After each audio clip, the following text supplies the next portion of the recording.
then Ron Paul.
You're listening to Radio Sputnik, telling the untold.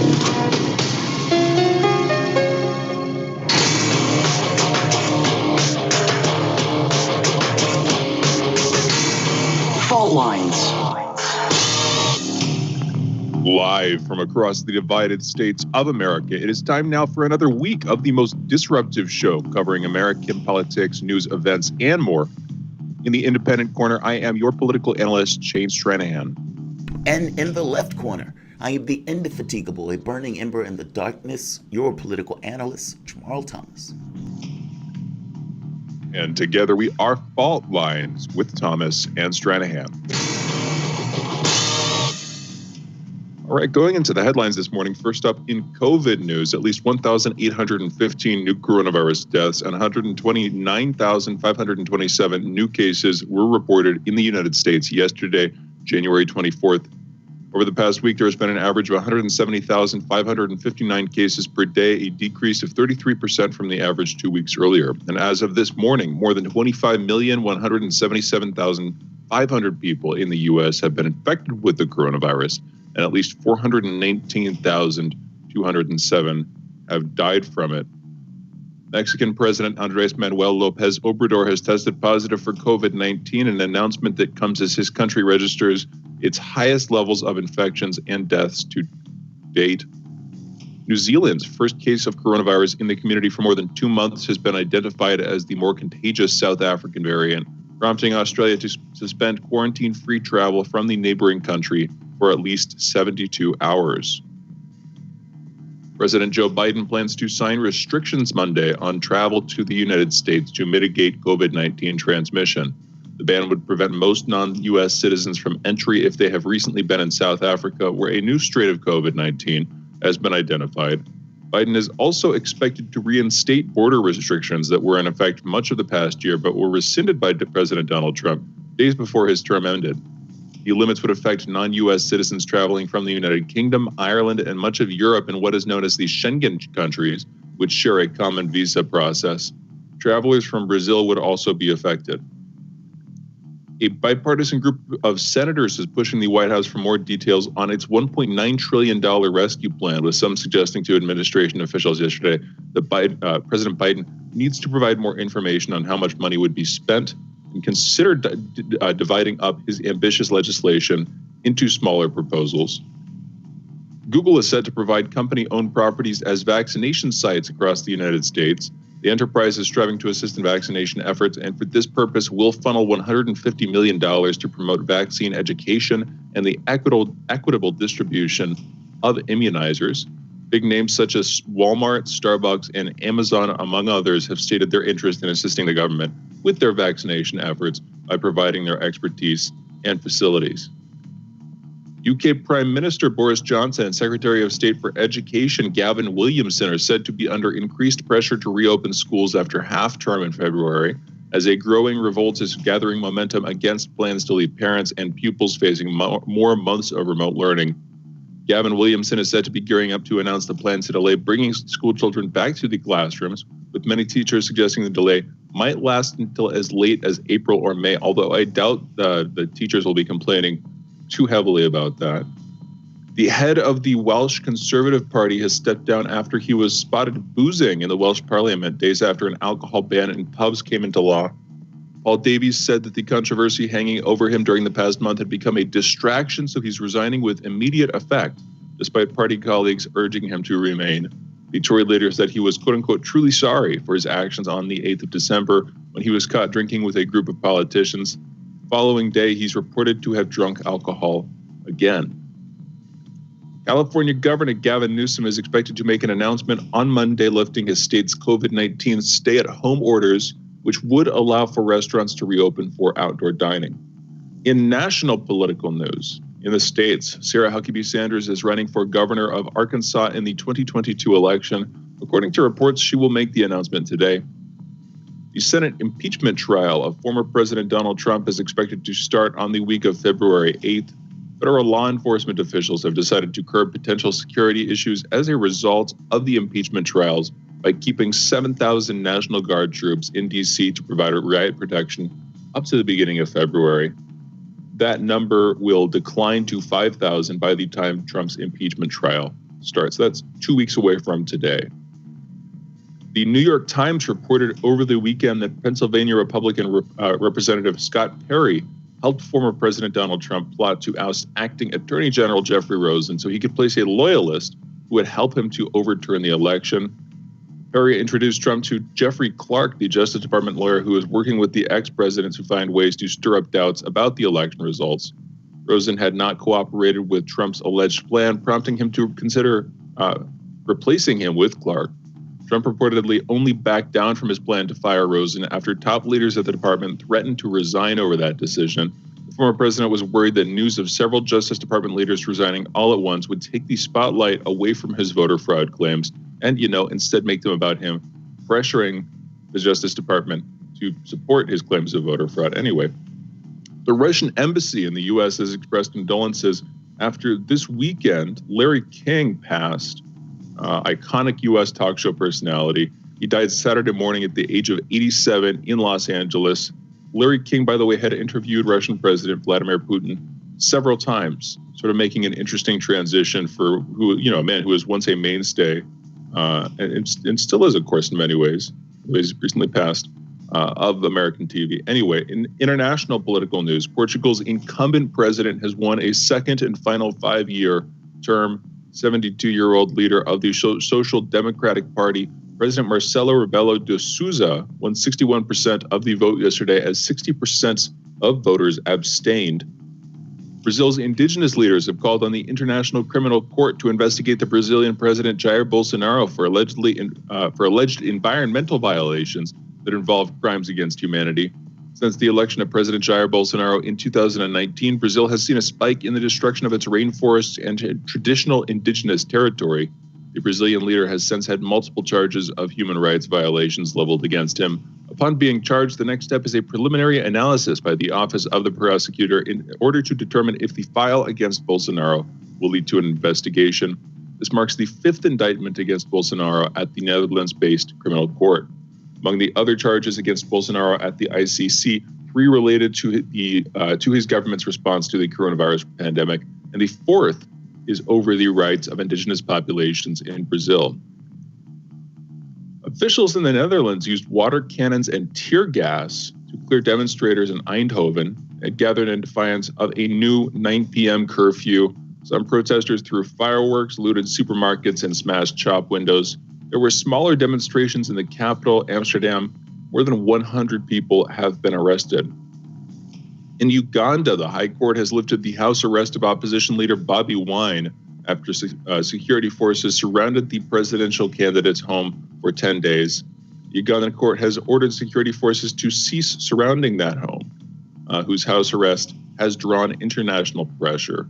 This comes after the incumbent won re-election. Yoweri Museveni won re-election in Uganda, but Bobi Wine was contesting that, and there were some accusations locally that folks internationally were trying to get involved. We'll see what happens now. In tech news, SpaceX on Sunday successfully launched its Falcon 9 rocket with a record number of satellites on board a single rocket. 133 commercial and government spacecraft, including CubeSats, microsats, and orbital transfer vehicles, and 10 Starlink satellites. That's the most spacecraft ever deployed in a single mission. A former senior manager at Boeing's 737 plant in Seattle has raised new concerns over the safety of the company's 737 MAX. The aircraft, which was grounded after 2 accidents in which 346 people died, has already been cleared to resume flights in North America and Brazil and is expected to gain approval in Europe this week. But in a new report, engineer Ed Pearson claims that further investigation of electrical issues and production quality problems at the 737 factory is badly needed. Regulators in the U.S. and Europe insist their reviews have been thorough and that the 737 MAX aircraft is now safe. In his report, Mr. Pearson claims that regulators and investigators have largely ignored factors which he believes may have played a direct role in the accidents. And the U.S. Army is currently testing a piece of technology as part of its next generation squad weapon effort, which is to enhance a shooter's aim by better stabilizing a weapon's barrel against unintended movement. The ACE was originally developed under the moniker of a small arms stabilization system as part of the Tactical Assault Light Operator suit, better known as the Iron Man suit among the defense press, for its futuristic vision of an operator clad in special armor in reference to the Marvel Comics superhero franchise. The project of the suit itself was reportedly scrapped some time ago. I want to come back to this in just a minute. In our last headline here in business news, the Tampa Bay Buccaneers and the Kansas City Chiefs will be competing in Super Bowl 55 on Sunday, February 7th, as they each won their conference championship games yesterday. And with that, those were our headlines. You're listening to Fault Lines with Thomas and Stranahan. Jamarl, a couple of years ago, there's a bunch of headlines this morning, so I wanted to get through them. But a couple of years ago, I remember reading about the idea of if you had just take a soldier shooting a weapon, there are at least two factors there that from the military's perspective, you want to optimize for. One thing is the stability of the gun, and the other is the shooter's reticence to shoot. So if you think about it, and I haven't looked too deeply into the tech they're testing here, but just for like getting down to brass tacks, if you had some sort of very, relatively simple AI system in the gun that on the one hand used a motor, used a sort of small local physical system to stabilize the gun, like countering jerk, for instance. And on the other hand, if the soldier didn't want to shoot whoever was on the other side of that gun, which is a common thing for soldiers to not do. That's one of the large things is soldiers at the last moment not actually wanting to have blood on their fingers, so to speak, and so not firing the weapon. It's been a classic problem in the wars. You have to train people to get bloodthirsty, basically. Well, the same AI that's stabilizing the gun in another part of the system sort of automatically starts shooting it.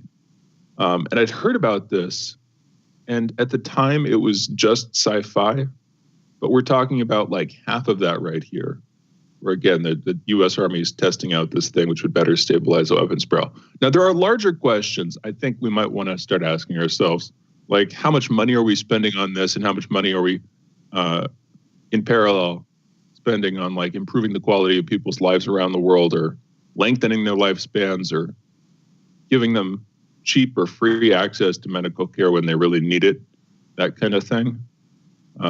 Because for every pound of energy we spend on military weapons, we should be spending at least a ton of effort on improving the quality of people's lives. But Jamarl, what's your take? What do you think? Let me ask you this. Why do you think that the public allows them to spend so much money on military and gives it a pass from the standpoint of the government on things like, for example, healthcare? I mean, we're in a pandemic, and yet they're going to spend like $1 trillion modernizing the nuclear weapons, what they did under Trump and they were planning to do under Obama. Why do you think that the public is okay with that? I don't think the public is, but I think that the public is mostly not. What would it mean for the public to not be okay with that, or to be okay with that? And how would you know, frankly? Well, if the public start burning stuff down because it said we don't want money spent on war, we want that money spent on healthcare. I'm saying you do have periods in time where there were like these anti-war efforts. For example, the Vietnam War. And yeah, I think they had more to do with drafting as opposed to this kind of just higher moral thing. But there's something to be said where societies, at least this one, tends to be okay with spending tons of money in regards to war. And I think a lot of it has to do with an argument that war is one of those things that you have to protect yourself. And even though we're spending wildly ridiculous amounts of money for it, I think they go with this notion that, hey, we're protecting ourselves and we're protecting the rest of the world, so the amount of money that we're spending is justified. Meaning, I think people come into their heads with all sorts of ideas on why it's justified, because self-defense at the end of the day is paramount. But missing the point that, that can be used for propagandistic sakes to get people to be okay with the expenditures. For example, Kennedy and the missile gap. When Kennedy gets in office, he castigates, I think it was Eisenhower, screaming that there was a missile gap when there wasn't really a missile gap, using this to scare the public into divesting money into this particular resources and leaving him to his own devices for political reasons. I think that's the thing that goes in people's heads when they're thinking about this. What do you think? I mean, we have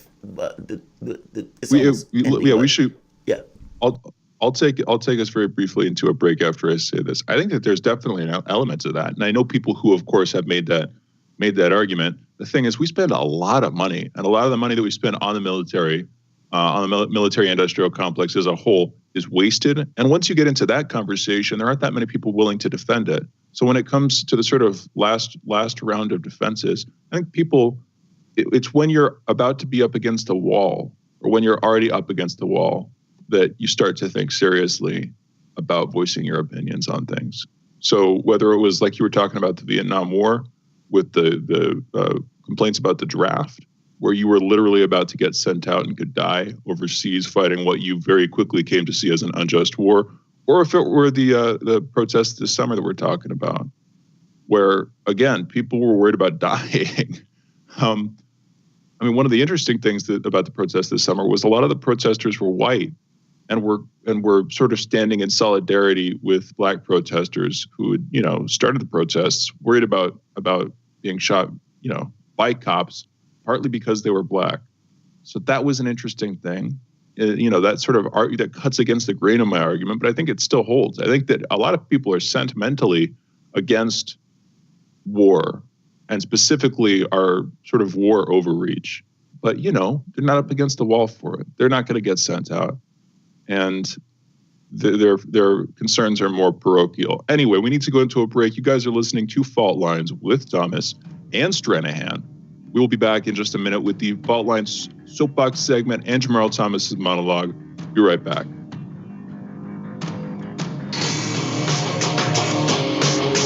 Fault Lines. Great shot. Even better. Let's get one more, just to be sure. Are you a young photographer the world needs to know?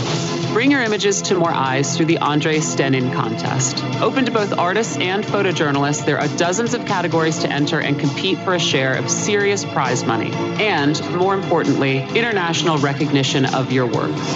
Learn more about how to enter at stenincontest.com. Point, shoot, win.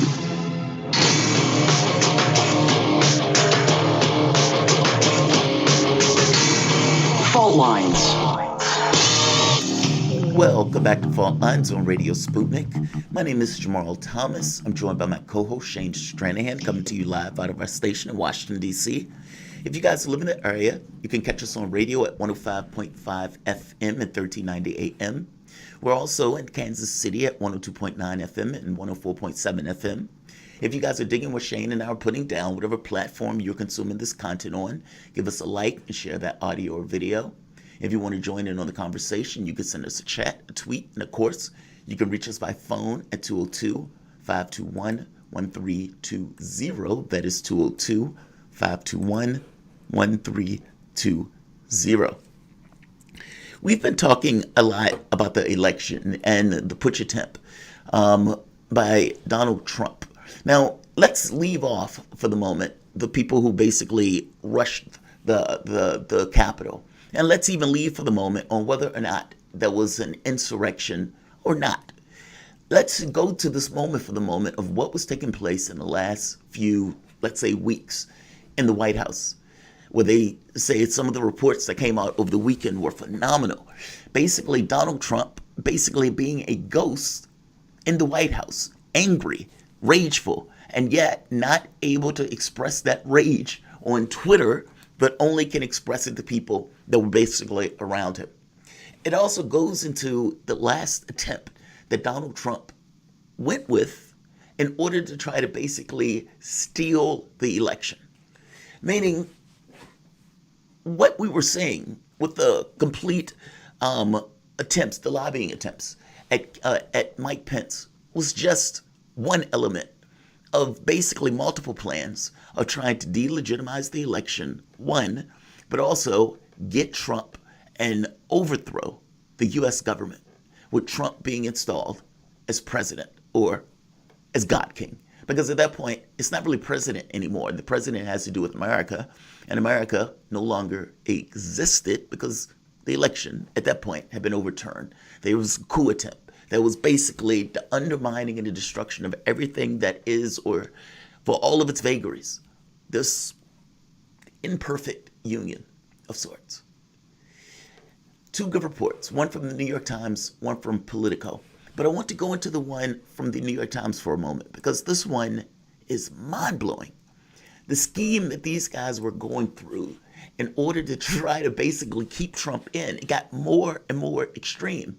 When the lobbying for Mike Pence didn't seem to work, Mike Pence basically said, I am not doing it. Not only do I not have the authority for it, I am not doing it. Now, the catch is, whether you have the authority for something or whether you don't have the authority for something is often points of view. it's often taken, meaning power is not something that's usually given. It's one of those things that's often taken. You assume a particular authority, you edge into it. It's implicit, and nobody necessarily pushes back on it. In this very specific case, you had Pence basically saying, yeah, I'm not going there. But Pence could have potentially went there. That would have just been an argument. It's not that the argument needed to be legit for the coup to take place. You have the secondary case where once it was clear that Pence was going to do it, well, they came up with other ideas. One of the ideas was to basically have Jeffrey Rosen to step down or be deposed by Jeffrey Clark. Now, Jeffrey Rosen was the acting attorney general. Barr, if you remember, left. Barr was very clear that he thought the election was BS. And it's unclear what was going on with Barr. Maybe Donald Trump was trying to institute the exact same pressure that was being put on Rosen. I suspect it's a pretty good bet considering everything that broke down after the fact. But Rosen refused Donald Trump's want to basically get to decertify the results of the Georgia election and basically go after the voting machines and fulfill and investigate all of the conspiracy theories that Donald Trump had been coming up with. Trump believed that the Justice Department wasn't fighting hard enough for him. And Jeffrey Clark, just like some of the people dealing with COVID, willing to tell the president what the president wanted to hear, and Donald Trump going in that direction and wanting to give those particular people authority that will tell him what he wants to hear, he wanted to put in Jeffrey Clark. Now, Jeffrey Clark was acting lead of the civil division, and Clark was one of those people that would tell Trump exactly what Trump wanted to hear. And in this case, that they could basically decertify the results for Georgia. This is astonishing. It got to the point where Rosen had to make a pact with many of the other people who were in the Justice Department that if they went through with the plan, that they would quit en masse, that all of them would resign en masse to get across what was taking place. Meaning there was an aspect of the coup attempt that was taking place live in public for everybody to see. And there were elements that were going on behind the scenes in order to try to, again, continue with this notion of getting rid of the election results. This is an astonishing story of what was going on behind the scenes. It culminated into this kind of 3-hour meeting where everybody put their arguments on the table. And they were basically saying, look, you can't fire Jeffrey Rosen over the conspiracy theories. You can't do it. You can't do it. And if you do it, all of us are going to quit. And it was that point where Trump realized or thought that might not necessarily be in the best interest optically. Another interesting story that came out had to do with when Donald Trump decided to basically call it quits. And it wasn't when the people stormed the building. It wasn't because Mike Pence was angry at him that those people stormed the building. It wasn't because multiple members of Congress had death threats against them. And many of the people who were filing those death threats just so happened to also be at the Capitol. Cori Bush, Warnock, for example. And yeah, Mike Pence himself, who the people were looking for in order to apparently hang. Mike Pence had backed Trump up the entire presidency. Ace Boo-Coon. And Trump, when he didn't get what he wanted, was willing to put a knife in Pence immediately and even go so far as to put his safety in question, whether he thought he was doing it on purpose or not, whipping up a crowd into a frenzy and pointing to Pence, saying Pence is not doing what I want Pence to do, and Pence is undermining America, and Pence is et cetera, et cetera, et cetera. This is his friend that he's doing this to. Donald Trump came to realize how bad this was and came to consent of basically saying, yes, I lost this, concede. When the Wall Street Journal, one of his favorite papers, basically told him to resign. Oh. But up to that point, the coup attempt was still on, and he was still pushing, trying to get every potential that he could. I want to hear a clip from Nancy Pelosi for a moment. Listen to this, because Nancy Pelosi at this point is taking 0 prisoners. You put her safety in question and the safety of the people in the Capitol. She is not taking prisoners, and I don't blame her. Let's play the clip. Good morning. You were talking about security here at the Capitol, and I know you're very concerned about that. Do you have any evidence, or were you briefed in any capacity about these allegations of reconnaissance tours that someone talked about? And if there's not proof to that, some of your members on your side have said that some of the Republican members who were alleged to have given these have denied that they didn't. All of those things, as you indicate, you have to have evidence of what has happened. There is no question that there were members in this body who gave aid and comfort to those with the idea that they were embracing a lie perpetrated by the President of the United States, that the election did not have legitimacy. These people believed it. They believe the President. The President of the United States, his words have weight. They weigh a ton, in fact. So that's one thing. In terms of what you suggest, everything has to be based on evidence, and that remains to be seen. In that regard, I'm very pleased that we will have an after-action review that will review many aspects of what happened. If people did aid and abet, there will be more than just comments from their colleagues here. There will be prosecution if they aided and abetted an insurrection in which people died. But again, as Chad, as you rightfully ask, that is something that you have to collect the evidence for as you proceed. The question, honestly, is whether or not Donald Trump had a good faith belief that he was being cheated, that he won in a landslide, or whether or not Donald Trump was just a narcissist that didn't want to deal with the fact that he lost an election. He said before the election that he wasn't going to concede, and he did exactly what he said. There's also this aspect of this where basically whether he concedes or not, we have to ask real questions about whether or not we will want this behavior to proceed. Meaning, do you want this type of behavior by a president where the president basically says, I am not going to accept the election results, and is willing to put various people in danger, whether he intends to or not? It's very clear that if you whip people up into a fervor and you tell those people that that he won the election, and not just won it in a landslide. The question is, was Donald Trump doing this in bad faith? And if he was doing this in bad faith, and the other members of Congress decided to join in, being smart enough to know this is in bad faith, then yeah, he should be convicted. And it's infinitely foreseeable that if you tell people that the election results were stolen, that those people will respond. I am not a big fan of the political device being used to settle grievances. By the same token, there's also this aspect of moral hazard. And do you want behavior like this in our political space to become normalized?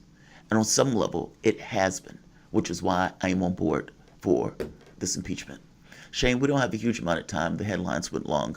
But what do you think about this? Maybe we have time in one of the other breaks, but a short point of view. Let's definitely come back to it in full later. I mean, very briefly, I think the case is a lot more complicated than you were making it. I think there's a lot of truth in what you were saying too, but I mean, how it's like a Schrodinger's case. How do you disambiguate between Trump justly contesting the results of an election that many of our guests, including many on the left, in fact, most of the guests we've had on this, I would say, are on the left, also contest? How do you disambiguate between that and the second, or your former's conclusion, I think, which is that he was a narcissist, he didn't want to lose, and he saw the prospect of losing as such a sort of egotistical defeat that he just refused to consider all evidence to the contrary. So how do you disambiguate between the two? Or really, the deeper question is, how do you disambiguate between a just request to review the results of the election and an unjust attempt to overthrow the results of the election? Because the reason that, to come back to later, the reason that question is relevant is our election system is less stable than ever. The legitimacy of it is less stable than ever.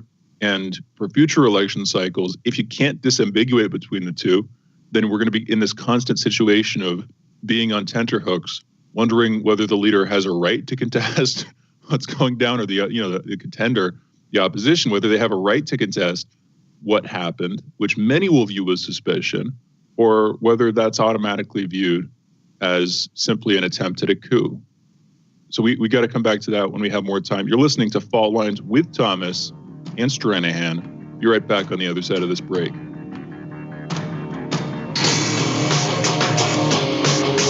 Fault Lines. You're listening to Radio Sputnik. So, Sean, what do you want to talk about today? Well, Bob, that's easy. I want to talk about the need to stop the development of self-driving cars. Again, Sean, you're driving me nuts. I think the self-driving car thing's already out of the gate. No. It's never too late. See, now the leading experts in the field, just pick one, whichever one, leading experts have repeatedly warned us about the dangers of artificial intelligence. Look, I'm telling you, man, we have to stop the robots by any means necessary. I see what you did there. Yep. Tune into our show By Any Means Necessary daily from 2 to 4 p.m. Eastern Time on Radio Sputnik. And don't forget to call in at 3:20 p.m. to our studio number 202-521-1320. And if you miss us live, check us out on SputnikNews.com, Spreaker, iTunes, iHeartRadio, Spotify, or wherever you listen to podcasts and stay up to date on the latest political, social, and economic movements shaping the world around us.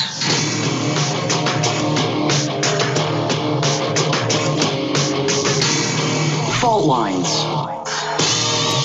Welcome back to Fault Lines on Radio Sputnik. My name is Jamarl Thomas. I'm joined with my co-host Shane Stranahan, coming to you live out of our station in Washington, D.C. But joining us is Vanessa Beeley, international investigative journalist. Vanessa, welcome to the show. Thank you for joining us.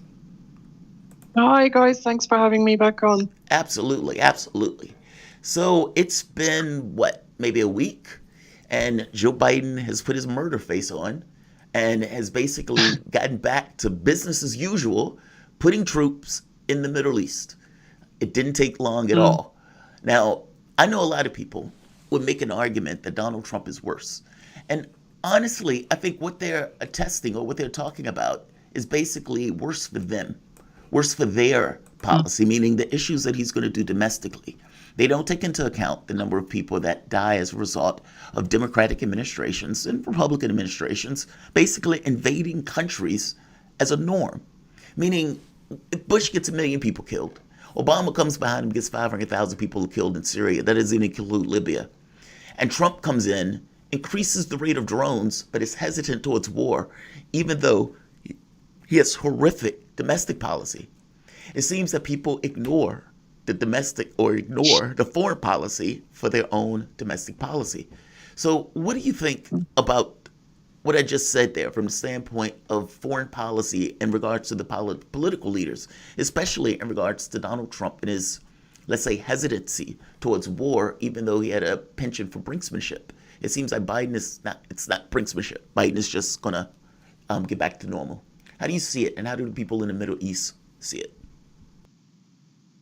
Well, I think the roadmap in the Middle East remains the same, regardless of which party is in power, Democrat or Republic. If we go back through Bush, Obama, Trump, Clinton, now we're effectively, we have Biden in power. But of course, we know that behind the scenes, we have Bush, Blair, Clinton.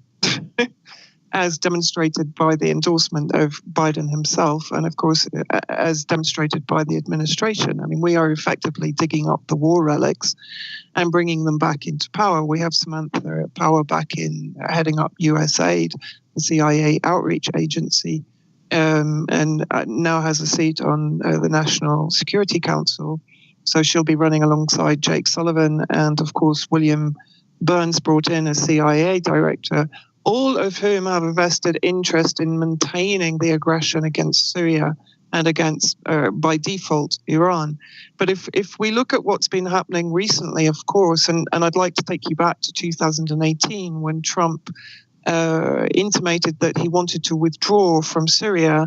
And almost immediately, 1 month after he made that announcement, there was, surprise, surprise, and very convenient, an ISIS attack on Manbij, a town to the northeast of Aleppo, part of the Aleppo governorate, that killed, from memory, I think it was 4 Americans, possible intelligence operatives inside Manbij, and injured a further 3.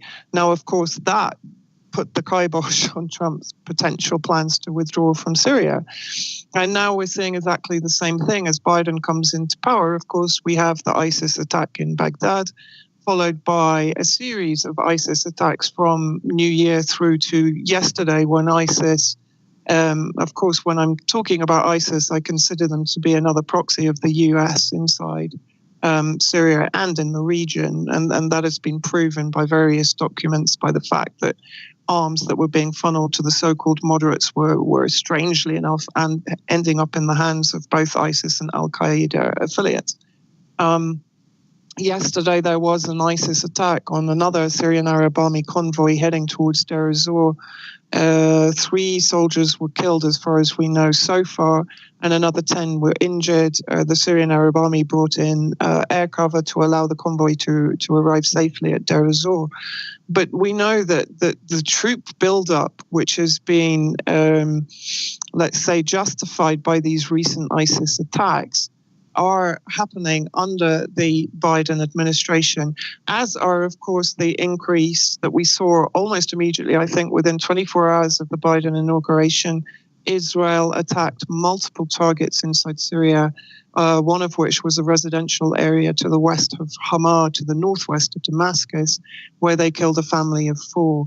So I think, we should be in no doubt as to where the Biden administration is heading. It is packed full of neoconservative war hawks who have always considered that Obama reneged on his duty on upholding his red line over the alleged chemical weapon attacks, and that he should have capitalized on President Assad's perceived vulnerability in 2012 and increased U.S. military footprint and funding and arming of the so-called moderates inside Syria. So, I think people here are under no illusions of where we're heading. So in review, and again, I don't want to do this merely to look at the past, but looking forward to the Biden administration as well. If you compared the second term of Obama, really just Obama in Syria, of course, most of our involvement, as far as I can tell, was in the second term. If you compare Obama with Trump, and if you try to look forward to the to the Biden administration, how do you think the sort of total level of violence per president is going to balance it out? Now, admittedly, before I hand it to you, these are all different flavors of American aggression. I'm not trying to say that there are any sharp lines between them. Some might have more arsenic than the others, but they're all pretty deadly. But Vanessa, what's your take on this? Who do you think was most deadly, and how do you think Biden will compare? Well, I mean, of course, under Obama, we saw the drone warfare flourishing, particularly in Yemen. But the one thing in Syria where Obama kind of went against the grain, if you like, was his reluctance to go to war over the chemical attack. And as I said just now, I think that is something that the Biden administration sees itself as addressing. So it sees itself, if I look at the policies of the members of the administration, particularly this morning I was looking into, as I said, William Burns, and you're looking at someone who is very much in line with Hillary Clinton, very much a war hawk, very much a believer in soft power, or rather hard military power being in the soft velvet glove of humanitarian soft power complex, right, which is William Burns. He's a career diplomat, but deadly. And his opinion, he's always been in favor of military intervention. Both he and Biden, of course, argued for the war against Iraq. Trump, for me, was the economic battering ram. He came in as the interlude between Obama and Biden. Potentially also to give the Democrat Party a kind of breathing space. I'll always remember Hillary Clinton's appearance after Trump won the election, and she came on the stage more as a victor than as a loser. And I think basically that, this entire orchestration of election was planned well in advance. And I think Trump was brought in to attempt to reduce Syria to a failed state through the increasing of the sadistic and savage sanctions through the Caesar law that was brought in last year, and to the effective blockade of Syria, of course, under the pretext of COVID-19. The maintenance of an American military footprint, the occupying of resources, not only oil, but of water, the burning of crops, the allowing of their proxies to take and sell wheat and barley outside Syria, thus depriving the Syrian people of their own agricultural resources. So for me, Trump was the preparation administration for the follow-on to Obama-Clinton. So I think now what we are going to see, plus, of course, America itself is facing a degree of its own economic collapse. So whether or not we're seeing the end of the American empire right now, but at that point, if we are seeing that, of course, it will become far more dangerous than at any other time, because it will want to accelerate plans to secure its own supremacy and multi-spectrum dominance in the region. And I think that is very much what we're going to see under Biden. I got to be honest, I don't buy Trump being selected. I think, if anything, Donald Trump was basically a fluke. You can even make a case that it was an accident of democracy or accident of representative government, if anything else, because I don't think any of them thought that Trump was going to get in. But going further from that standpoint of them not believing that Donald Trump was going to get in, do you find, how can I say this? When you're looking at American politics, do you see a continuity there? I mean, even with Trump, for example, Donald Trump still into this drone warfare and everything else, even if he didn't necessarily want to start a war. But from the standpoint of Syria, he still stayed in the country. He still stole the oil and the gas, or the oil. He still destroyed the crops. And all of this was to put pressure on the Syrian government. But that could have taken place under a Democratic administration just as well. Even under a Clinton administration, who would have went farther than even Obama wanted to go. Do you agree with that? Or do you really do believe that Donald Trump was basically plucked or installed by some power structure? Whether he was actually effectively installed as a power structure or whether he was exploited as a power structure. There were elements of Trump that appeared to be maverick, where he appeared to go against the deep state, and he was clearly brought back into line. I mentioned one when he talked about the withdrawal of the troops in 2018. And of course, it later came to light that he'd been lied to, allegedly, about the number of troops actually in Syria. So there are elements of Trump's policies that raise questions over whether he was totally in line with deep state projects in the region, that's for sure. But when I look at what he's actively achieved, he's perhaps achieved, look at when he came in. He came in 2016 after Russia had come into the conflict in September 2015, and the war had turned, right? So at that point, to escalate militarily was not going to be a good outcome, in my opinion, for the US, because at that point, Syria and Russia were too powerful. They were taking back too much territory. So I believe whatever administration came in at that point for the next 4 years, it was tasked with the economic pressure, because that was the pressure that would be able to effectively increase the suffering on the Syrian people that, of course, had their territory liberated. They were returning home. They were trying to restore and rebuild. And then suddenly they were hit with the economic sledgehammer. And it has been more than a sledgehammer. It has devastated this country. The steadfastness of the people here is quite extraordinary, that they are, what they are dealing with. Food insecurity. They have no fuel in the two coldest months in Syria. They don't have heating fuel. They don't have fuel for their cars. Vanessa, they let's don't do have this. Let's oil, take a break. etc. And I'm going to bring you back, or Shane is going to bring you back.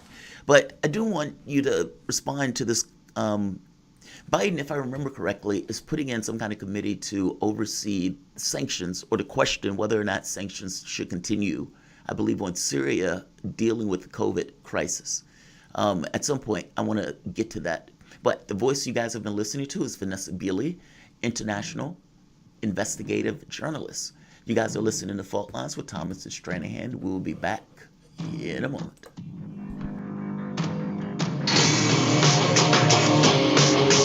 Fault Lines.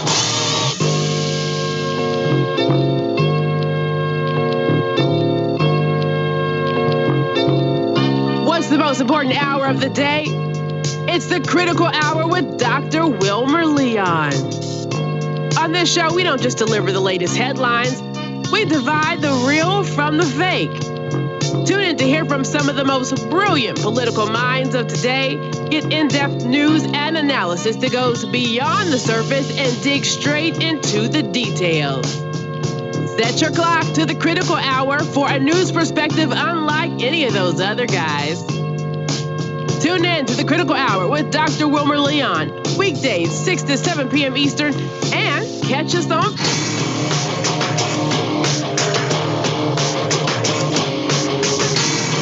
Fault Lines. And we're back. You're listening to Fault Lines with Thomas and Stranahan, and we are joined by our guest, Vanessa Beeley. She is an international investigative journalist, inveterate one at that. You can follow her on Twitter at Vanessa Beeley, read her articles on MinPressNews.com, and support her work on Patreon at patreon.com/Vanessa Beeley. Vanessa, thank you again for being with us. Let's come back on what Jamarl was talking about there. The Biden administration, this came out, I believe, last Friday, is going to be reviewing its sanctions policies against other countries, notably Iran, North Korea, Syria, in light of the pandemic. Now, that's a review. It's not that they're planning on pulling those back, but they're planning on reviewing. Now, I've seen pushback from a couple of different quarters on this.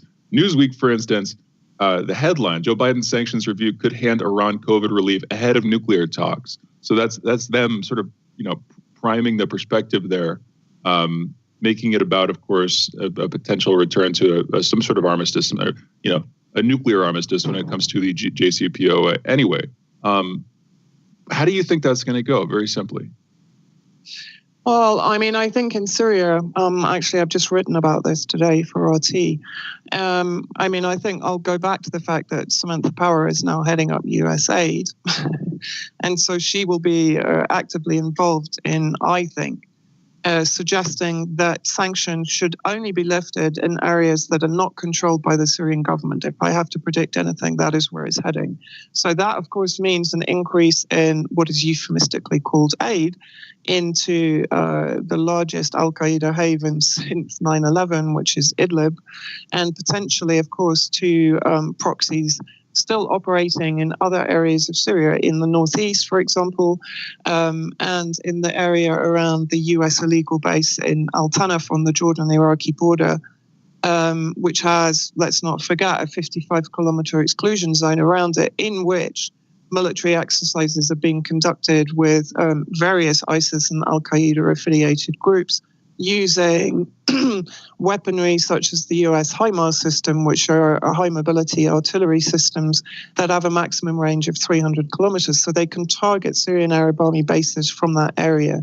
So in my opinion, yes, you're quite right, this is coming under review, but I think the chances of any aid being allowed to come into the government-held areas of Syria, and of course that's 85% of Syrian territory now, is unlikely. And that has also been confirmed by a report recently out by the Quincy Institute for the Responsible Statecraft report.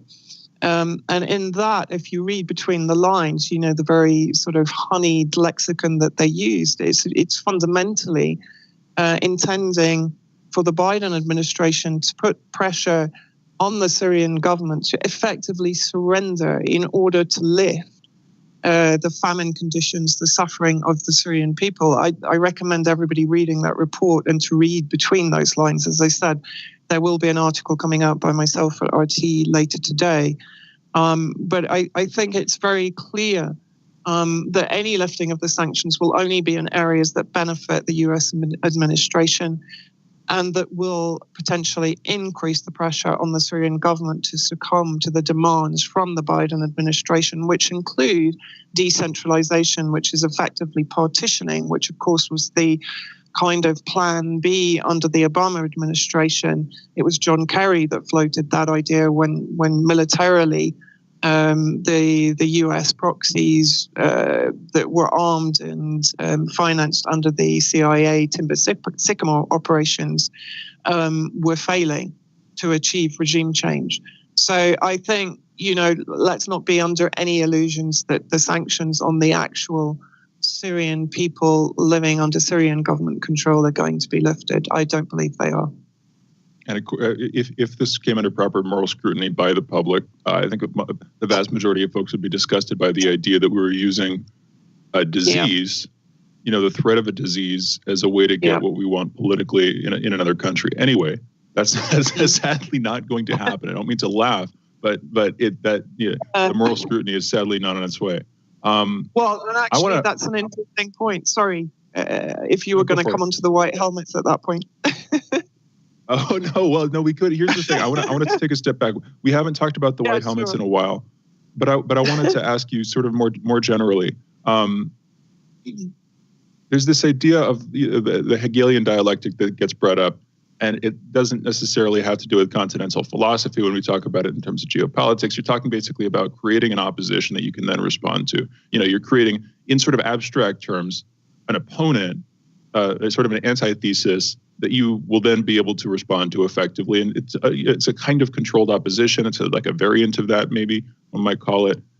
I'm applying this to Al-Qaeda and more recently to ISIS, where, again, originally, we were the funders of Al-Qaeda in a war, during the very late stages of the Cold War with the Russians. And arguably, you could bring out China as well.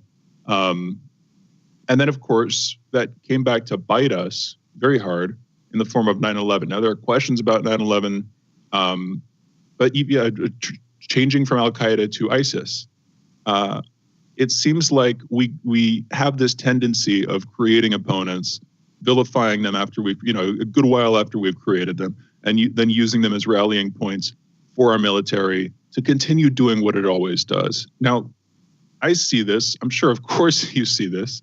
Is this intentional? Is this just stumbling on the part of our military establishment? Does it matter?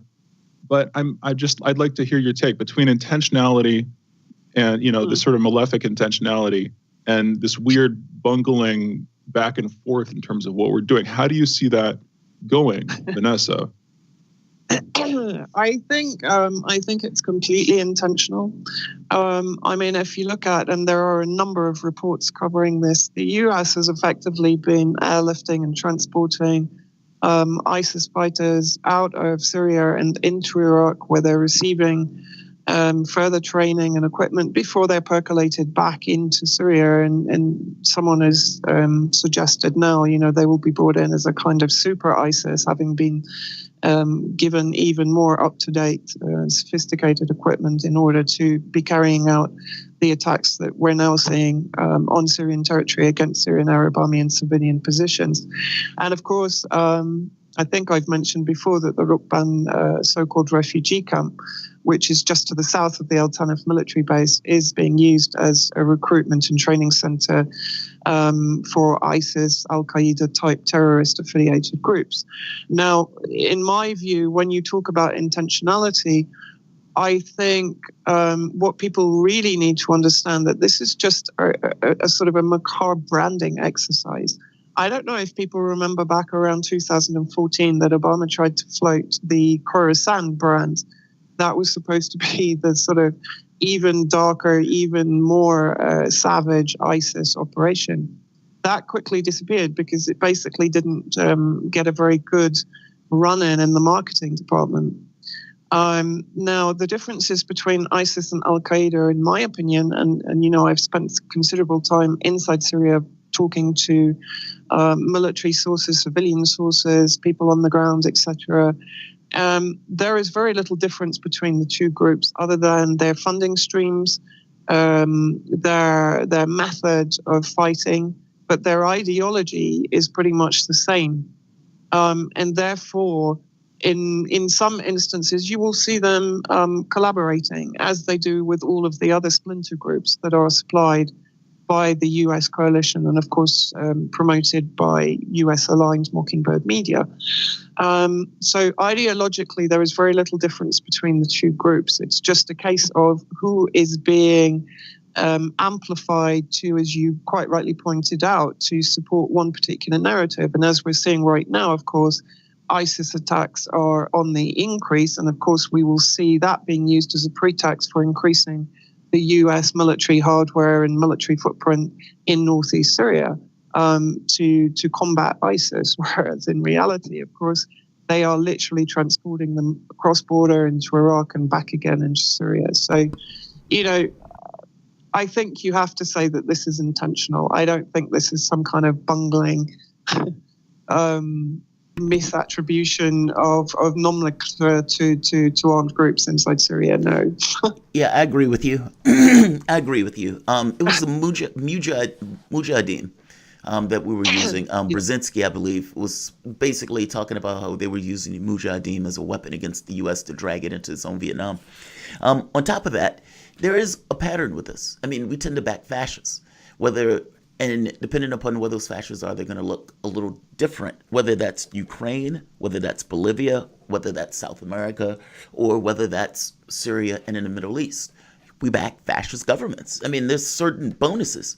I mean, for one, there's a single point of control, meaning the person that you have to interact with, or a smaller group you have to interact with, whereas democracies are messy. You also have this pushing back against socialist governments and the privatization of resources. Now, all of these things basically are benefits from, let's say, the U.S. And more importantly, a burn source, meaning a person or group that is somewhat dodgy from the standpoint of his moral caliber or ethical caliber. Well, they can be burned easier. So when it's time for Saddam to go, he can be given his walking papers without anybody crying about it. Or same thing with Assad, or same thing with Gaddafi. It's like, it's our relationships with these guys go back decades. And people may forget those relationships when it's time to burn whichever particular leader that we were engaging or interacting with once before. But it does seem like there's a pattern of basically backing fascists in order to push back against various elements across the world, even though they take sometimes this impression of being a religious argument. Can you talk to that? Am I wrong on this, or is there something to that? Meaning, am I missing something? Is there more nuance to it? I wouldn't make a comparison necessarily between Gaddafi, Saddam Hussein, and President Assad. Either of the presidents, Hafiz al-Assad or Bashar al-Assad. I think there is a huge difference. I don't think President Assad at any time has been, if you like, an instrument of the US. There was a time, of course, post 2001 and post that war against Iraq from weapons of mass destruction, when it was clear from, for example, the Bush-Blair emails that they were going to try to effectively court President Bashar al-Assad and to bring him on board through soft power methods. 30. Now that fails, as we know, as history tells us. And so Vanessa, we're going to have to do this. We're going to have to bring you back because we're hitting up on the hour. But thank you for, we're going to have to get you to go back and explain and talk through it and everything else, because I appreciate the point. The voice that you guys have been listening to is Vanessa Beeley, international investigative journalist. You can follow her on Twitter at Vanessa Beeley, read her articles on mintpressnews.com, and support her on Patreon at patreon.com/Vanessa Beeley. You guys are listening to Fault Lines with Thomas and Stranahan. We will be back in a moment.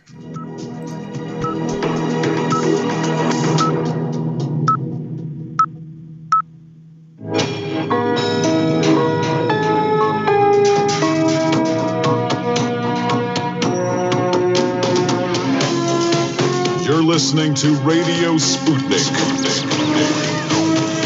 Telling the untold.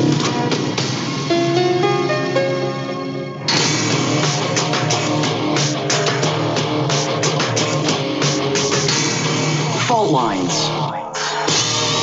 Live from the divided states of America, welcome to your daily inoculation for propaganda. In the left corner, I am the indefatigable, the ever-vigilant, the last antibody to a sick and seizing political system, your political analyst, Jamarl Thomas. And in the independent corner, I am your political analyst, Jane Stranahan. That means you are listening to Fault Lines with Thomas and Stranahan. All right, let's get to the headlines. In the news, at least 1,815 new coronavirus deaths and 129,527 new cases were reported in the United States on January 24th. Over the past week, there's been an average of 170,559 total cases per day, a decrease of 33% from the average 2 weeks earlier. As of Monday morning, more than 25,177,500 people in the United States have been infected with coronavirus, and at least 419,207 have died from it. Keep in mind, when we recount these numbers over the course of a weekend, that oftentimes these numbers are suppressed or those numbers are low, only bumping up as the week goes on. I would say watch that number also on whether that number spikes tomorrow or on Wednesday. Mexican President Andres Manuel Lopez Obrador has tested positive for COVID-19 in an announcement that comes as his country registers the highest levels of infections and deaths to date. That's unfortunate. New Zealand's first case of coronavirus in the community for more than 2 months has been identified as more contagious South American variant, prompting Australia to suspend quarantine-free travel from neighboring country for 72 hours. Yeah, I was reading up more on that variant as we learn more about it, and the infectious level of that seems to be markedly higher. So, I mean, the question is whether or not the vaccines are going to maintain their ability to basically deal and mitigate it, or is it a variant or mutation that basically moves out of that space. Also, by not having it under control, there's this added problem that allows these mutations to take place that much more readily because, again, we aren't stopping the virus. We're in this weird worst of both worlds scenario where it seems that Biden is hoping that there's an inflection point that's reached from the number of vaccines that go out in comparison to the number of people that basically get those vaccines. And as that number hopefully dwindles, there'll be less and less people that are susceptible to the virus. That's the hope, anyway. And he's betting everything on those vaccines. President Joe Biden plans to sign restrictions Monday on travel to the United States to mitigate COVID-19 transmission. The ban will prevent most non-U.S. citizens from entry if they have recently been in South America or the new strain of COVID-19 has been identified. Biden is also expected to reinstate broader restrictions that were in effect much of the past year, but were rescinded by President Donald Trump days before his term ended. The limits would affect non-U.S. citizens traveling from the United Kingdom, Ireland, and much of Europe, and what is known as the Schengen countries, which share a common visa process. Visas from travelers from Brazil would also be affected. Schengen, by the way. I don't mean to step on your toes here, but I mispronounced that. I was having a hard time pronouncing the word. Schengen. Okay. Yeah, not the long G, not the JSG, but the sort of hard G. Anyway. Well, thank you, Shane. I appreciate it. I don't, all things being equal, I don't want to bungle the word, and if you hear me doing it, definitely jump in.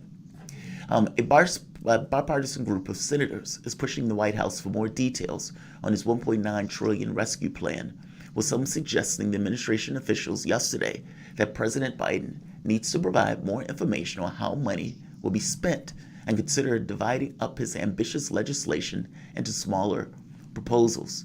Now, here's the rub. If Joe Biden really is talking about passing a $1.9 trillion bill, He has the capacity to do that using budget reconciliation. Now, Sanders has been pushing them to do it. The lefties have been pushing them to do it. Biden has said he wants Republican assistance. Romney has basically said, yeah, let's put a pause on that 1.9 trillion and let's see if the 900 billion works. Meaning, you guys have already passed a package, so we don't have an impetus to pass another package. Are you going to work with Republicans, or are you going to push it through on your own? And that is the question that Biden needs to answer. Google is set to provide company-owned properties as vaccination sites across the United States. The enterprise is set to assist vaccination efforts, and for this purpose will funnel $150 million to promote vaccine education and distribution of immunizers.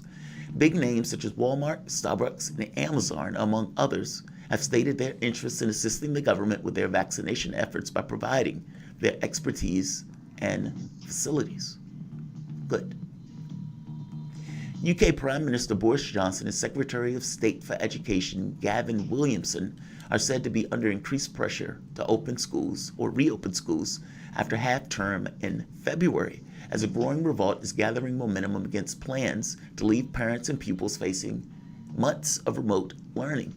Gavin Williamson is said to be gearing up to announce the plan to delay bringing school children back to the classrooms, with many teachers suggesting the delay might last until late as April or May.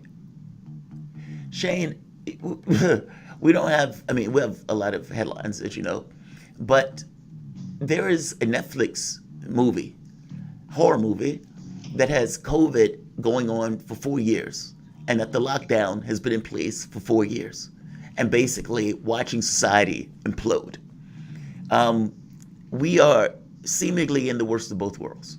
And the countries, especially, Britain, South America, at this point, the United States, we are getting hit in Brazil with this kind of variants. But I suspect part and parcel is because we basically let that stuff go on, not just in the United States, but also in Brazil, also in India, basically right-wing governments around the world that didn't take this all that seriously.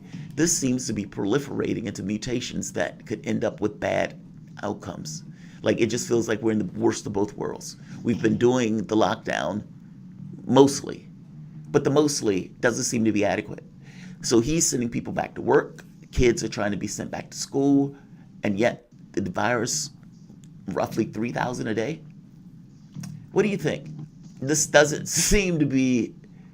And by the way, Joe Biden is talking about 600,000 people being infected. So, he's going to get a certain momentum where he can blame Trump and say, look, this 200,000 was baked into the cake for Donald Trump with the momentum of the virus, et cetera, et cetera. By the same token, that is still a huge number of people that are going to lose their lives before anything takes place on the positive for COVID. What do you think? I think that the perceived protection he has will not last through much of this year. I think that the fact that Trump bungled this doesn't mean that Biden will get protection from the flak starting at the very earliest within the next couple of months. So I think it's not going to take that long before, other than the MSNBC talking heads, the larger member, a larger proportion of the media and a much larger proportion of the public starts to get pissed at him. Now, if that affects future elections, of course it will. I don't know exactly how, and I don't know how much it's actually going to hurt him or other future Democratic contenders for the presidency and in the midterms. But just putting that in there, it's going to last for a little while, but I don't think it's going to last forever. I see two curves right here. I just very briefly, and then I'll hand it back to you because, like you said, a lot more headlines. I see two curves. On the one hand, you have the vaccination program, which Biden has said will increase quickly. It's going a bit slower in Europe, quite a bit slower in Europe, as far as I can tell. You have one curve, which is the number of people who have immunity to the virus, and then you have another curve, which are new variants. Specifically, we're talking about the South African variant and the UK variant, and it seems to be there's some overlap between the two. I'm still a bit confused about this. Anyway, as those spread, and as they spread much more quickly, the rate that we've gotten used to will change. But where do the curves meet? Does the vaccination program, does immunity get ahead of that festive variant, or does the festive variant quickly outstrip the vaccination program, and instead of seeing lower death tolls and lower infection tolls as we head towards summer, do we start to see higher ones? Now, I'm not going to put money on it, but if I had to, my money right now would probably be on the second, but I think it's going to be on a country-by-country basis. And in the countries that handle vaccination better, or at least, much more quickly, Israel, for example, right now at the head of the pack, as far as I can tell, they will probably be much, much better prepared for this. And the U.S. isn't that far. It's far behind Israel, but the U.S. is near the top of the pack when it comes to vaccination. I'm kind of worried about the EU, and I'm worried about developing countries that don't have this stuff, and particularly older countries who aren't doing their vaccination programs as well, because you just have a much more viable population for the virus to be spreading in. And I really am looking at Europe with a lot of this stuff. Anyway, that's my brief take there. Yeah. Went a little bit too long, but Jamarl, please pick it back up. No, I think I agree with you. I think that's a good point. I am worried about developing communities. I've always, whether that's in the States or whether that's outside the States, meaning just basically people who don't have ends. And this kind of weird point of view that under normal circumstances, we're good with these people living on like $2 a day or $10, less than 10 a day, and not getting health care, not getting the medicines. And yet in this very specific case, there's a bit of consternation in the poor countries not getting this particular medicine. It's very strange. And I don't know the difference between why is it okay for, let's say, COVID to get, for us to care and concern ourselves with COVID to developing nations, but not for other diseases and viruses or whatever that may proliferate in those societies without the medication in those societies? Is it really just because it's can be contracted? And because it can be contracted, it can affect somebody else. And so the moment it can affect somebody else, it just gets very strange. I think we should care about healthcare regardless, just from us being a people or person standpoint. But I agree with you, Shane. Yeah, I'm concerned. And the variants could be bad. I mean, our logic of this could be wrong. Meaning, like you said, the inflection point could be at a different spot. I do think Biden is going to get a few months, but I don't know how many months he's going to get as a grace period. We'll see. The head of the Welsh Conservative Party has stepped down after he was spotted boozing in the Welsh Parliament days after an alcohol ban in pubs came into law. Paul Davies, there's an author by that name, that's pretty good.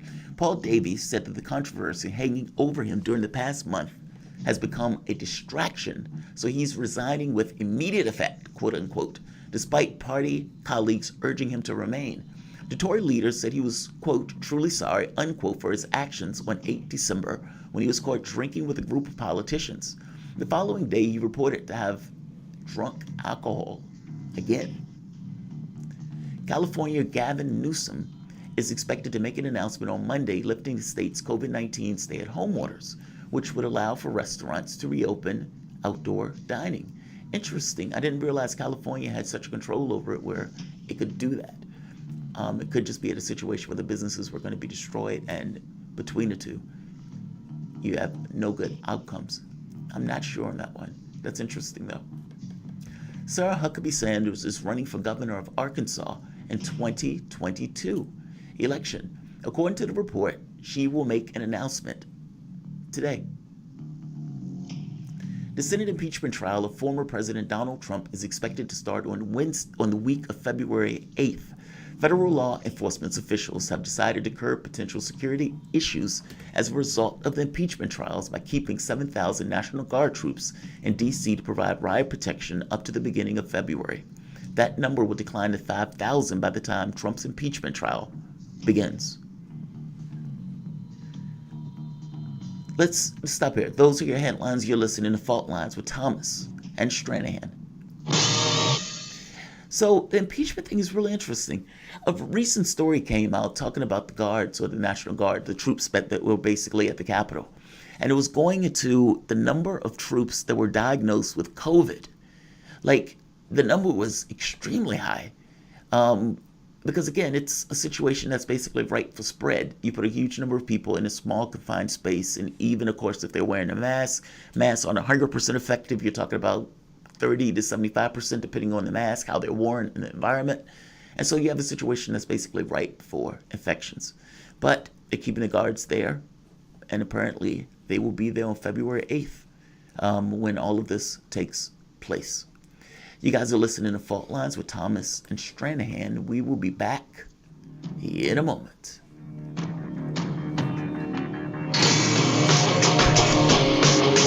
Fault Lines. Want to talk? Get in touch with us at radio@sputniknews.com.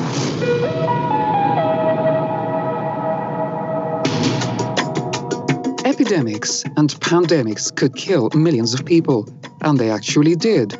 Centuries ago, deadly outbreaks called the Black Death, the Plague of Justinian, and the Spanish flu ravaged countries, empires, and whole continents. Some of these diseases are still present around the globe. Others have become a thing of the past. Discover how these ancient and not so distant outbreaks from previous centuries differ from modern-day SARS, MERS, and coronavirus pandemics.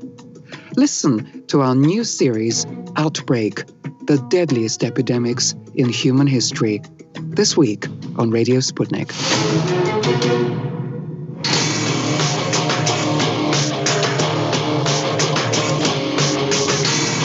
Fault Lines. Yeah, and we're back. You're listening to Fault Lines with Thomas and Stranahan, and we are joined by Glory Jones, political activist, organizer, and one of the co-hosts of the Slow News Day podcast. As an on-the-ground activist, she fights for causes such as Julian Assange and the free press, black liberation, anti-imperialism, and anti-national security state actions. You can follow her, by the way, on Twitter at Dr. I'm not going to even try that one. You can follow her on Twitter, on her own personal account, and Slow News Day Show. Lori, I'm sorry, your personal Twitter handle is just a little bit much to handle. Thank you so much for joining us. How are you doing this morning? I'm doing good. Thanks for having me. Yeah, thank you. Thank you for being back with us. All right. By the way, I think we've now had both of you. It's you and I'm forgetting. I feel so bad. Misty. We've had you as well as Misty on, I think, within the last week. And I believe you are the two co-hosts of the Slow News Day podcast, right? No. Misty is co-host of the Free Assange Vigil with Action for Assange. Facts on the ground. I actually co-host Slow News Day with Steve Poikinen, who's another organizer for Action for Assange, which is one of the main activism groups for, Julian Assange's freedom in the United States. That is 100% my bungle. Thank you for clarifying that. Sorry for getting that wrong. Let's talk about Assange. Yeah, let's get into Assange. So there's of course, he's in trial right now, sort of waiting on an appeal, which has come in from the U.S. government, is in the long term being reviewed, as far as I can tell, by a new judge in the UK. Just very briefly, is that right? Is that wrong? How long do you think this process is going to take? Lori, please. Yeah, so basically, the previous judge in the case, Vanessa Beeley, she denied extradition based on the grounds that the U.S. prison system was just so horrible that Assange was proved in court to be a major suicide risk because of his mental health. So she denied extraditions based on those grounds, but then 2 days after denying him extradition, she also denied him bail. So he's still essentially keeping him in prison. He's still freezing in prison right now. And Belmarsh actually won't allow him his warm clothes. So one thing that we're trying to do as well is contact HM Belmarsh themselves in the UK and letting Julian has his warm clothes so he doesn't have to have 57 layers and insulate himself in his prison cell with literal books. So that's one thing. But right now they're keeping him in prison. And previously, if the extradition went through, then what the Department of Justice was probably going to do was they were probably going to fast track the case.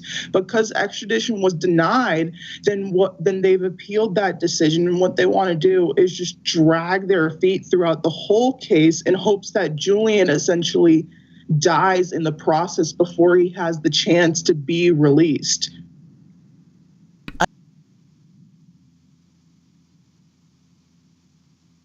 Well, thank you for coming on to the show. I appreciate you joining us. The judge basically, like you said, it's a very strange ruling that he's autistic, and because he's autistic, he will find a way to frustrate all abilities to keep him from killing himself in American prisons, because those prisons are so uniquely horrific. And while they are horrific, I agree with them, it's a weird, very bizarre ruling. I mean, it's not like Belmarsh is a country club. Belmarsh is a very harsh prison system, or a very harsh prison. And more importantly, the ruling is very strange, meaning that she accepted the premise of the U.S. argument. She bought it. Her thing was, I can't send him there to die. That was the argument that she was making. Is there some kind of legal precedent that I'm missing for this? Meaning, was this done that you guys can see, or that his legal team can see, for some kind of specific legalistic reason that the judge in appeal is going to make some kind of decision on? It's just such a weird ruling that it stands out to me. And because it stands out, I'm wondering if there's some kind of legal or political precedent that this ruling seeks to exploit or seeks to bring up that will become clear. Well, no, the reason why it's weird is because everything about the case is irrational. Like, there's nothing legally sound about this case to essentially order someone to be discharged from prison on the grounds of mental health and then turn around and 48 hours later deny them bail. Like, this judge, Vanessa Beeley, she literally debunked or quote unquote debunked claims of UC Global spying on Assange by using a CNN article to essentially skirt that whole thing. And then she introduced her own new charges against Assange with the Official Secrets Act while reading out her decision. So there's nothing legally sound about this case. It's just a draconian attempt to make an example out of this man for revealing government secrets. And it's really an indictment against this whole, democratic image that the West tries to perpetrate to all of us as they're persecuting and torturing this man for embarrassing all of them. And this ties into the recently late Sheldon Adelson. You brought up UC Global. Can you please explain the connection between the UC Global agent, Morales, Sheldon Adelson, his casino, and how that casino was used to spy on Assange? So basically, the founder of UC Global, which is a Spanish security firm, he met in Las Vegas with the now gratefully late Sheldon Adelson. And basically, what happened there was, long story short, they created a backway channel set up so that way UC Global could spy and surveil Julian Assange, obtain all the legal arguments of the defense, and they even bugged like the women's restroom in the embassy, and they gave it to the CIA essentially because that's what whistleblower documents revealed in court. And the whistleblowers even revealed that they targeted Julian's own family and tried to obtain a sample of his son's diaper to prove it was his, and just to keep that and to try to like blow that whole secret away before Stella Morris actually became public with it. So, and this is something that's all revealed in court as well. So one hope as well with the appeals is that because they're dragging their feet on it, that the case against David Morales and UC Global in Spain will be finished before the appeals process in the UK finished. So we would have an official public record within, a Western institution being the Spanish court of spying against Assange, which would be good because when Daniel Ellsberg made his witness testimony, one of the key things he said was that his case was thrown out because the government was spying on him. So in this case with Julian, the case should be thrown out as well because the CIA was spying on him. But it's this one of those situations where, because Julian Assange, like a lot of this case is weird, I mean, basically the argument that Julian Assange should be held by our laws, meaning he can be prosecuted, but basically not have the protections of those laws in and of itself is bizarre. I mean, I suspect this has more to do with Assange not being a U.S. citizen, so they're willing to take these steps as opposed to doing this on the home front. But can you explain the threat this is to journalists here? I mean, just if you're going to go after Julian Assange like this, there's journalists in the United States have to be aware that they themselves are also at risk. I mean, there was an article that came out where the woman just said, she was like, I broke the law, I was assisting Julian Assange, meaning her point being that I was a journalist that used the information that Assange basically provided. And if you're going to go after Assange, it looks like you have to go after all of them. What is the threat that basically is out there for U.S. journalists if indeed we go through with this prosecution? And honestly, even going this far with it, what is basically, how are we and how is media under threat?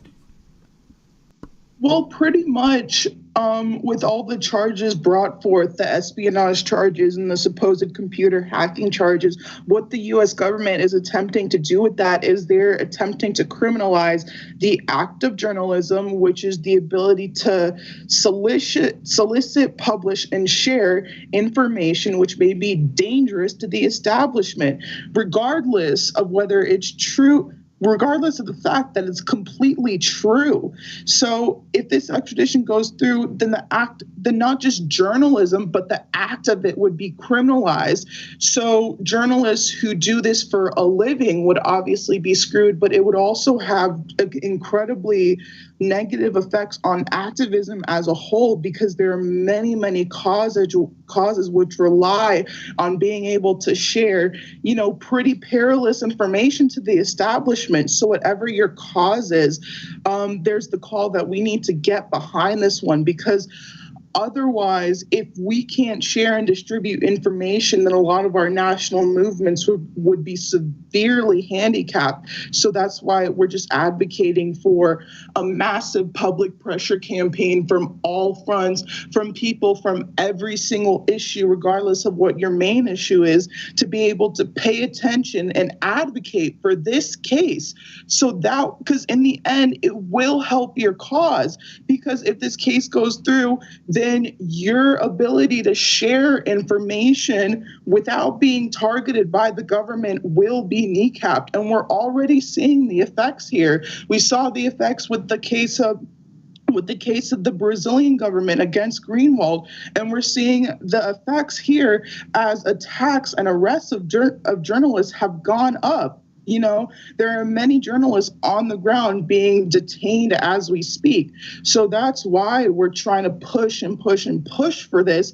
And we're trying to hope that the media will stop being utter cowards on this case and just speak up, because they're gonna get screwed by this as well as activists. And, I just really quick want to bring up as well the letter writing campaign we have towards Biden. There's many avenues to get involved in this. One of them is, if you're in media, just please bring this case up already. And then also, even if you're just normal, we're trying to push for a pardon as well, because, ultimately the Obama administration decided to never indict Julian because it would be counterproductive and dangerous to journalism. So we're going to try to appeal to the Biden administration on that bounds. There's a letter writing campaign going on by my friend Misty right now, and we're actually sending out our first batch of letters today, because the hope is that every Monday we send out letters to DC in hopes that they pardon Assange. And there's also raising general awareness of a pardon as well. And there's also just getting out on the streets and talking to anybody you can to raise awareness of this case, because left, right, independent, it does not matter. You will be screwed by this case, and you'll feel the effects of this case, because it will severely hinder any activist efforts to share information, given that their cause is most likely perilous to the establishment. And that's the real concern here. I mean, we've seen leak after leak after leak for years under the Trump administration. And none of those, when those were being promulgated through the media, were seriously criticized, of course, because, there was, I don't mean to make this a political thing having to do with Trump. I don't like the guy, but because it was against Trump. It wasn't against the military-industrial complex. It wasn't against the establishment. They were not genuine whistleblowers. And so the news media, despite sharing information that undoubtedly in many cases was released illegally, the whole Trump tax thing, you can level it at that too. The point is, it's the selective application of justice that we're at least in part worried about this. Glory, thank you so much for joining us. For those listening, that was the voice of Glory Jones, political activist, organizer, and one of the co-hosts of the Slow News Day podcast. As an on-the-ground activist, she fights for causes such as Julian Assange and the free press, black liberation, anti-imperialism, and anti-national security state actions. By the way, go check out Slow News Day Show on Twitter at Slow News Day Show. You're listening to Fault Lines with Thomas and Stranahan. We will be back on the other side of this break in just a minute.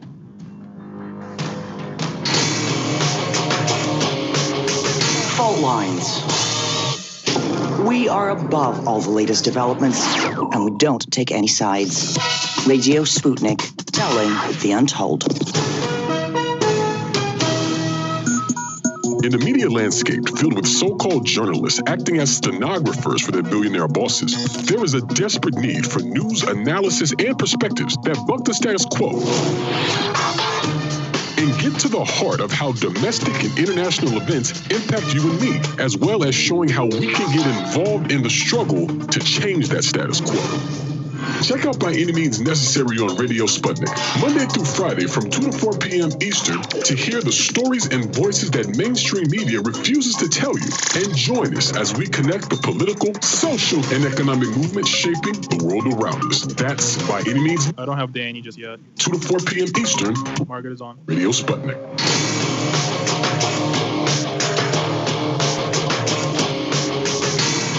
Fault lines.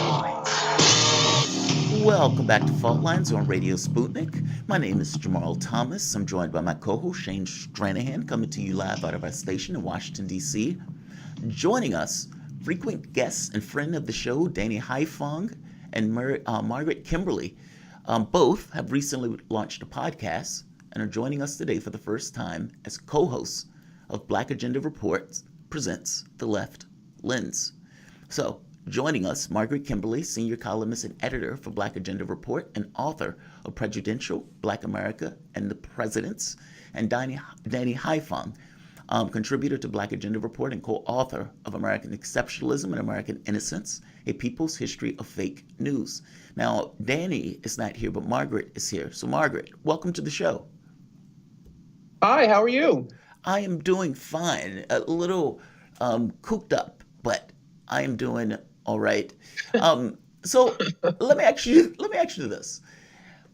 From your perspective, how do you process the insurrection? Because I don't think we've had you here since we've had that kind of run on the White House. So how do you process Donald Trump trying to, foment a coup? You have basically him working behind the scenes, lobbying Pence, trying to get rid of Jeffrey Rosen, to put in his own guy in order to decertify the results in Georgia. I mean, a lot of this stuff was pretty extreme in the lengths Trump was willing to go to overturn the election results. And I'm sorry, Trump, they have, 31,000 lies or something like that for Trump registered. He lies as easily as breathes. And so I don't buy for a moment that this was being done in good faith. So how do you process the people who rated Donald Trump's assertion that he actually won, and not just won in a landslide? How do you process all of this stuff? Well, it's all typical Trump. I remember when he was inaugurated in 2017 and he insisted he had bigger crowds than Obama, and it was all you had to do was look at the pictures.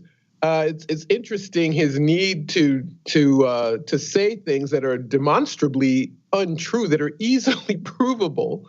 So partly that is Trump, but you also have these people who never accepted the election result. People who love him more than they like anything, more than they care about the system, more than they care about the optics of breaking into the Capitol building. They love him. And as president, if the president tells you, and if you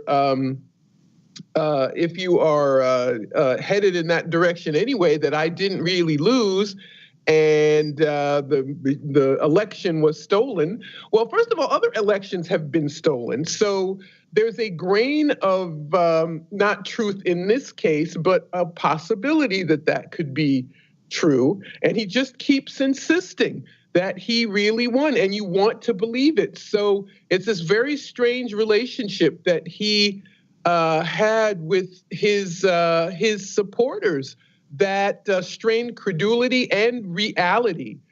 He was laughed out of every court. Rudy Giuliani, rather, was laughed out of every courtroom, every state legislature.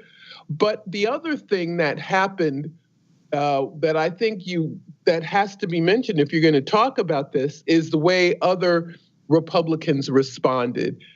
There were Republican senators, Ted Cruz, Hawley, a couple others, who said that they were also going to vote against certifying the Electoral College result.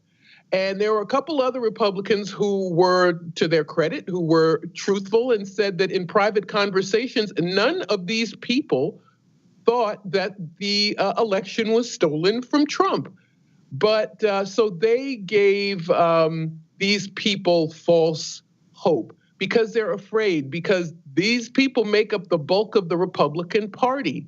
So it's a combination of all of those factors that caused this to happen. But it's just a reminder, like Trump's election, that there are millions of people in this country, and even in his losing effort, Trump got 10 million more votes than he got the last time, that there are millions of people in this country who do not believe elite consensus, who do not believe what newspapers tell them, who do not believe what experts tell them, who do not believe what their own party tells them. There are millions of people like that, and they can be inspired to do just about anything.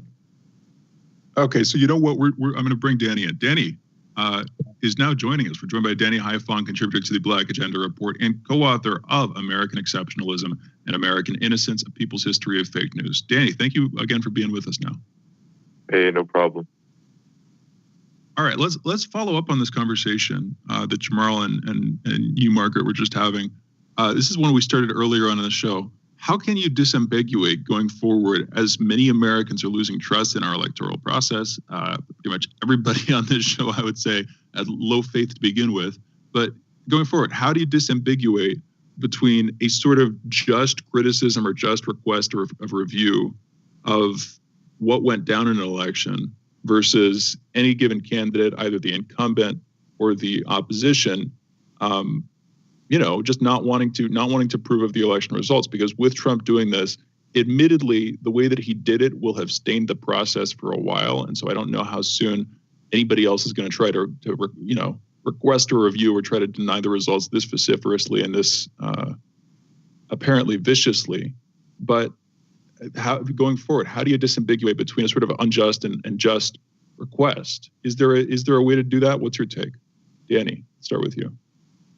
Well, I think that the electoral process itself has eroded its own legitimacy in so many ways. And this is what gave Donald Trump the ability to question the results. And this goes back to 2016, but this goes back to just the entire structure of the election itself over decades and decades and decades of an electoral college system that really just elects whatever unelected representatives, whoever they want, to win the presidency. That in and of itself, I think, has built up to this moment. And so I don't know if there really is a way to stop this, because I think it's part of the inevitable decline and erosion of the political process itself here in the United States, and this long struggle, I think, of those Americans who believed that this was a so-called democracy, and now more and more and more people understanding that it really isn't. So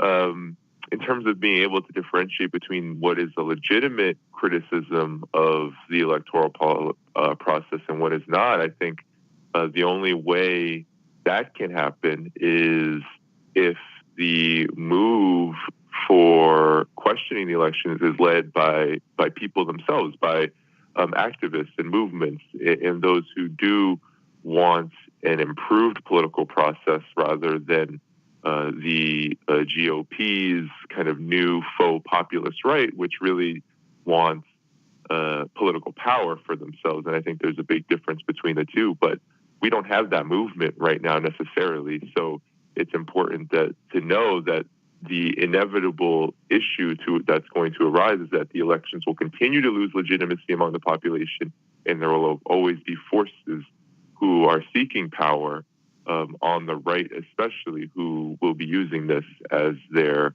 as a point towards their advantage. You know, when I look at this stuff, I often look at this stuff as issues of class. Even when there's a certain degree of racial consternation, I still often see the issues of class leaking out of it. I mean, the killings or the shootings that we took place, so 1,000 a year by cops, in many of those locations, especially when there were African Americans being killed, they were ensconced in poverty. I mean, the Jacob Blake killing in Wisconsin, for example, if you look at the surrounding areas, the poverty around those areas were horrendous, even though it turned around into a shooting of Blake. Same thing with the loose cigarettes, Garner, in New York. So do people have a point when they say, well, look, everything is not about class? And you have a lot of people who are heavier into the identity aspect of things, even though they may still look at this as class. And they would look at this and say, well, look, these aren't class issues. These are issues of race, and that there's a line between those at times. What is wrong with the argument that people make when they make that argument, or is there anything wrong with that argument? Do elements that started off as issues of class become actual issues of race as it goes on through time and as it gets that much more ossified? What do you think about it? I mean, because many of the people who were at the protests for the Sanders thing, white, black, gay, straight, and one of the articles that recently came out talking about the run on Capitol, many of those people are people of different races. What do you think? Wait, I'm sorry, which Sanders? I'm sorry, Margaret. Sanders? No. No, I was just asking you a question. Oh, good. Well, no, I didn't say Sanders. I just meant people will sometimes give a class analysis and would depreciate the idea of race and issues like this. Oh, yes. And well, I guess what I'm asking is, because are those people right to do that? Or is this also an issue of class? Margaret, and we can go to Danny. I think it's race that trumps everything in this country. A race determines class.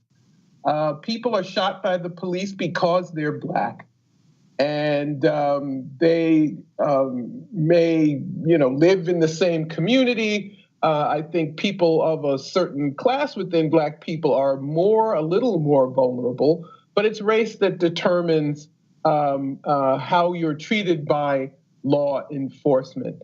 There weren't many. I know there was a sprinkling of not white people on January 6th, but it was 99.9% white. So once again, we see the racial nature of politics in this country. Most white people vote for Republicans. Trump was not different in that regard.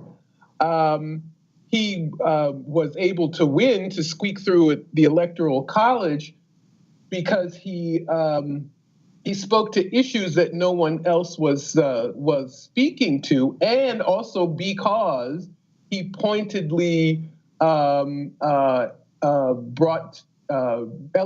some old racist tropes that had been expressed through winks and nudges and code words and so forth. He brought it all out into the open. So, and Trump supporters are of many different classes, by the way. The press has wanted to say that his supporters are all working class white people. They're all low income. That's not true. There are people of every income level who are Trump supporters. So I would say that the primary driver in these events was still race. So let's do this. Let's take a break. We have about a minute left. Danny, do you want to answer this now, or do you want to answer when we come back? I mean, because like I said, we have about 30 seconds left. Let's do this. Let's bring you back. Let's take you out, and we'll bring you back. Shane will bring you back in. So, joining us, frequent guest, friend of the show, Danny Haifong, and Margaret Kimberly. Margaret Kimberly is senior columnist and editor for Black Agenda Report and author of Presidential, Black America and the Presidents. Danny Haifong is a contributor to Black Agenda Report and co-author of American Exceptionalism and American Innocence, A People's History of Fake News. Both of them are here. They have a new show called The Left Lens. You guys are listening to Fault Lines with Thomas and Stranahan. We'll be back in a moment.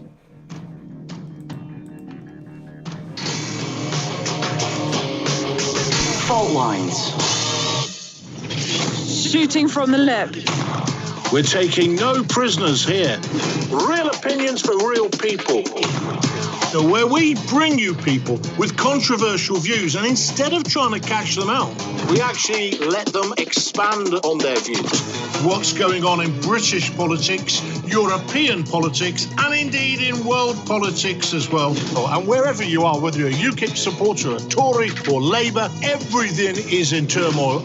John Gaunt. Shooting from the lip.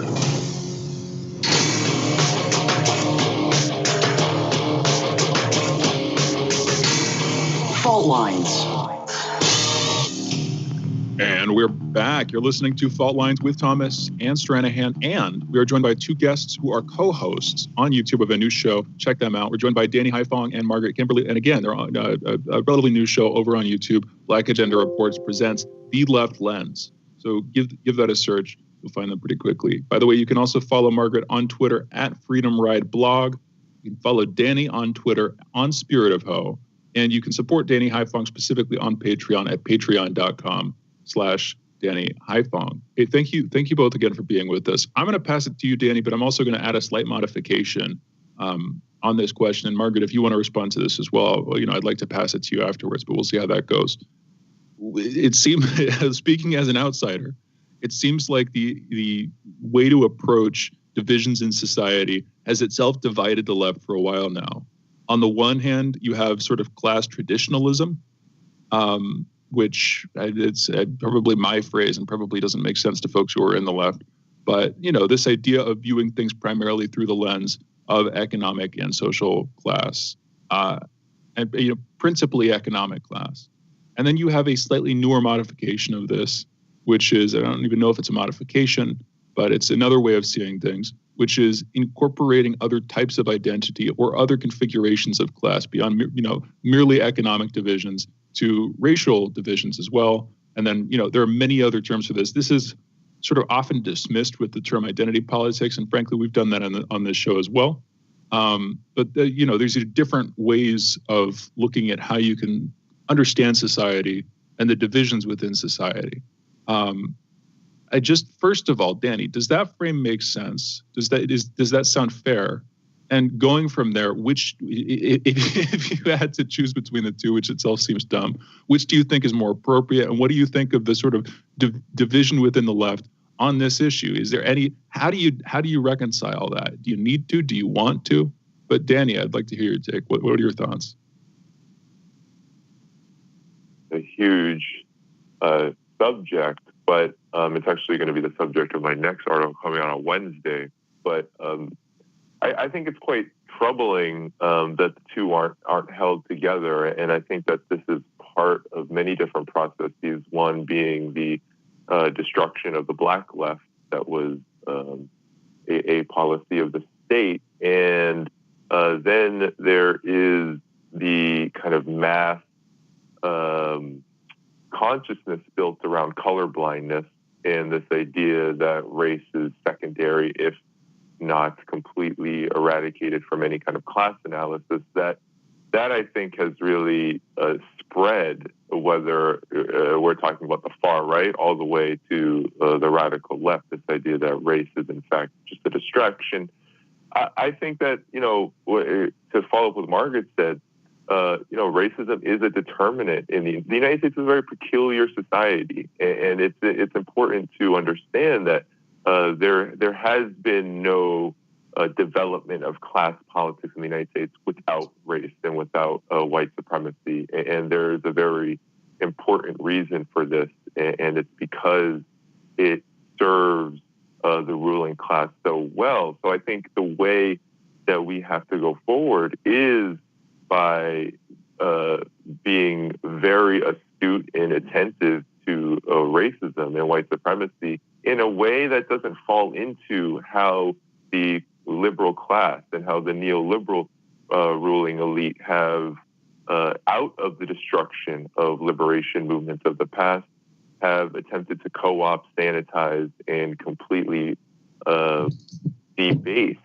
the politics of race in a way that serves their own interests. And this has only strengthened the right wing. This has only strengthened the racist narratives that come out of the political right. And there is a way to get to separate oneself from both, and that is by really analyzing and then struggling, because we will have to do this in the day-to-day struggle as well, struggling to make race primary while also understanding that class power in the United States in effect comes from race as well as economic exploitation. The two cannot be separated one bit. Margaret, how do you do that? How do you make race a center pillar of politics without trending into the identity political stuff in the way Democrats do? I mean, basically, they raise identity with the idea of having people to ignore the economics of it. And so you have this weird situation where Biden is putting all of these people into the various positions, and the only thing they care about is that it's a black person that'll be killing and dropping the humanitarian bombs, as if that somehow makes the dropping the bombs better. And so it's like they don't ask anything about policy. They just say, hey, it's a multicolored campaign, this resembles America, et cetera, et cetera, et cetera, when policy itself is ignored, which just doesn't matter. So it's like, how do we bring identity back into this? Or how do we bring in race and conversations on race that also have a class analysis built into it, where one doesn't necessarily eat the other, but both are working in tandem in the way that they typically, at least back in the 60s, worked in tandem? Well, I think it's very important for us to keep policy first, not to let people, and it's already begun. We saw it on Inauguration Day. Didn't Michelle Obama look beautiful? And wasn't it nice that Kamala fist bumped Obama and all kinds of nonsense? Policy is the issue. Just keep that first. Are they going to raise the minimum wage? It's already this $15 an hour is totally inadequate. It should be more than $20 by now. Are they really going to do it? Why isn't he going to erase student loan debt, which he could do with the stroke of a pen? Through it, without Congress, he can do this now. He could rescue millions of people from financial precarity by getting rid of their student loan debt. That is what we have to pay attention to. We have to pay attention to policy. And if people want to be happy that, you know, there's a black president, now a vice president who's also a woman and also, you know, woman of color, okay, go ahead. You can be happy about that if that's your thing. But the policy is what we have to keep in mind. We're already seeing this $2,000 stimulus now turn to $1,400. And student loan, it's just a pause on making your payments. He's not really getting rid of it. That you don't have to be a chump, even if you are a person who makes demands and asserts your rights based on being black. So if people just think about the policy and are consistent in what it is that they want, and consistent in making demands, and actually even in knowing that you should make demands, because black politics in particular has been diminished so much, all it amounts to is keeping Republicans out of office. So put the policy first, put politics first, and I believe 90% of the issues you raise will be taken care of on behalf of the people. Yeah, so there's been a long-term fixation on symbolic progress, and that's not actually progress. That's rhetorical, but that's about all that is, as far as I can tell. it seems like there is a serious shortage of either politicians or members of the public who have enough strength to focus on the policy problems that you're talking about, to focus on, putting forward new policy specifically. Why? Danny? Well, to follow what Margaret is saying, the focus on policy, I think, is important because when we do that and when we understand, we can really understand that the notion of some sort of truncated progress for one specific sector of the population not benefiting other sectors of the population is completely ridiculous. There used to be an axiom, a kind of a rule that the liberation of Black people actually would mean the liberation of all people in the United States, because it does get at the very root of how the United States is constructed as a capitalist and imperialist power. And so I think the reason why it is so difficult to focus on policy, even to fight, to get out into the streets and struggle for Medicare for all, I think part of it is race in part because there hasn't been a movement that can kind of hold these two pillars of U.S. society, racism and class, together, to be able to see them as one and to be able to not just point to the fact that Medicare for all will benefit all people, but in fact that this is intimately connected to struggles that directly affect mainly Black people, whether it's police homicide, disproportionately, whether it's mass incarceration. But we haven't made these linkages yet as a mass movement. And I think part of that, too, is the negation of race goes along with a hyper focus on electoral politics, because the two-party duopoly has no interest in approaching that. And we even see it with the most progressive elements of the so-called Democratic Party, AOC and even Bernie Sanders. While they will make comments on it, they for sure do not make the connections between race and class, and at times can be very dismissive of the two and kind of separate them in their own boxes. And that doesn't send, I think, the correct message that we need to be sending as a movement in order to truly unite people. We saw it in the summertime. People do want to unite around key issues, and they will stand together on key issues. But if their leaders are not making that a huge point of unity, then unity is not something we will really have among forces who are interested in real progress. We're coming down to the end. We have about 2 minutes left, or a minute and a half. I want to go to both of you. Just put on your prognostication hat for a moment. What happens? What is going to take place within just this year, or even the next 2 years under a Biden administration, based on what you've seen up to this point?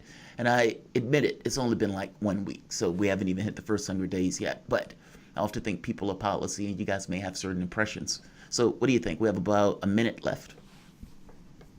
Well, I know we can expect from Biden more BS, more neoliberalism, more $2,000 that turns into $1,400 and things of that nature, and more imperialism. They've already increased troop deployments in Syria, where the U.S. needs to leave. So we know what he's going to do. The question is, what are the people going to do as their economic situation deteriorates, as COVID gets worse? By the way, Biden says, well, the disease trajectory is 200,000 more people are going to die. Nothing I can do about it. Yeah. So what are the people going to do? Are we going to see a movement? I hope we do. Better organized, though, than 30. Margaret, I'm going to have to cut in there. I want to thank both of you for coming on to the show. Margaret Kimberly and Danny Haifeng, they've just launched their new series, The Left Lens. Margaret Kimberly is a senior columnist and editor for the Black Agenda Report and author for Presidential Black America and Presidents. Danny Haifeng is a contributor to the Black Agenda Report and co-author of American Exceptionalism and American Innocence, a People Histories of Fake News. You guys are listening to Fault Lines with Thomas and Stranahan. We will be back in a moment.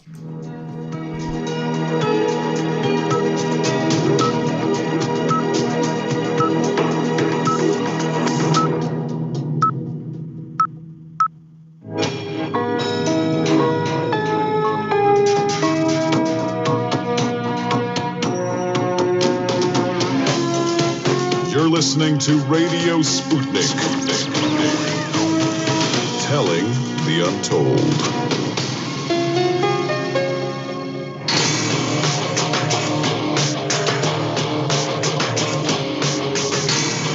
Fault lines. And we're back. You're listening to Fault Lines with Thomas and Stranahan, coming to you live from across the divided states of America in the independent corner. I am your political analyst, Shane Stranahan. And in the left corner, I am the indefatigable, the last man on the wall, your political analyst, Jamarl Thomas. And together we are Fault Lines with Thomas and Stranahan. All right, in the headlines this morning, first up in COVID news, at least 1,815 new coronavirus deaths and 129,527 new cases were reported in the U.S. on January 24th.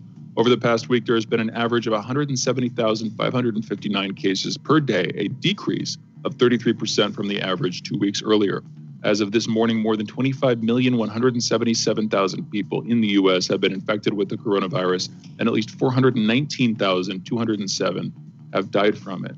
It was not that long ago that we passed over the 400,000 death mark within the past couple of weeks. We're now almost 20,000 deaths above that.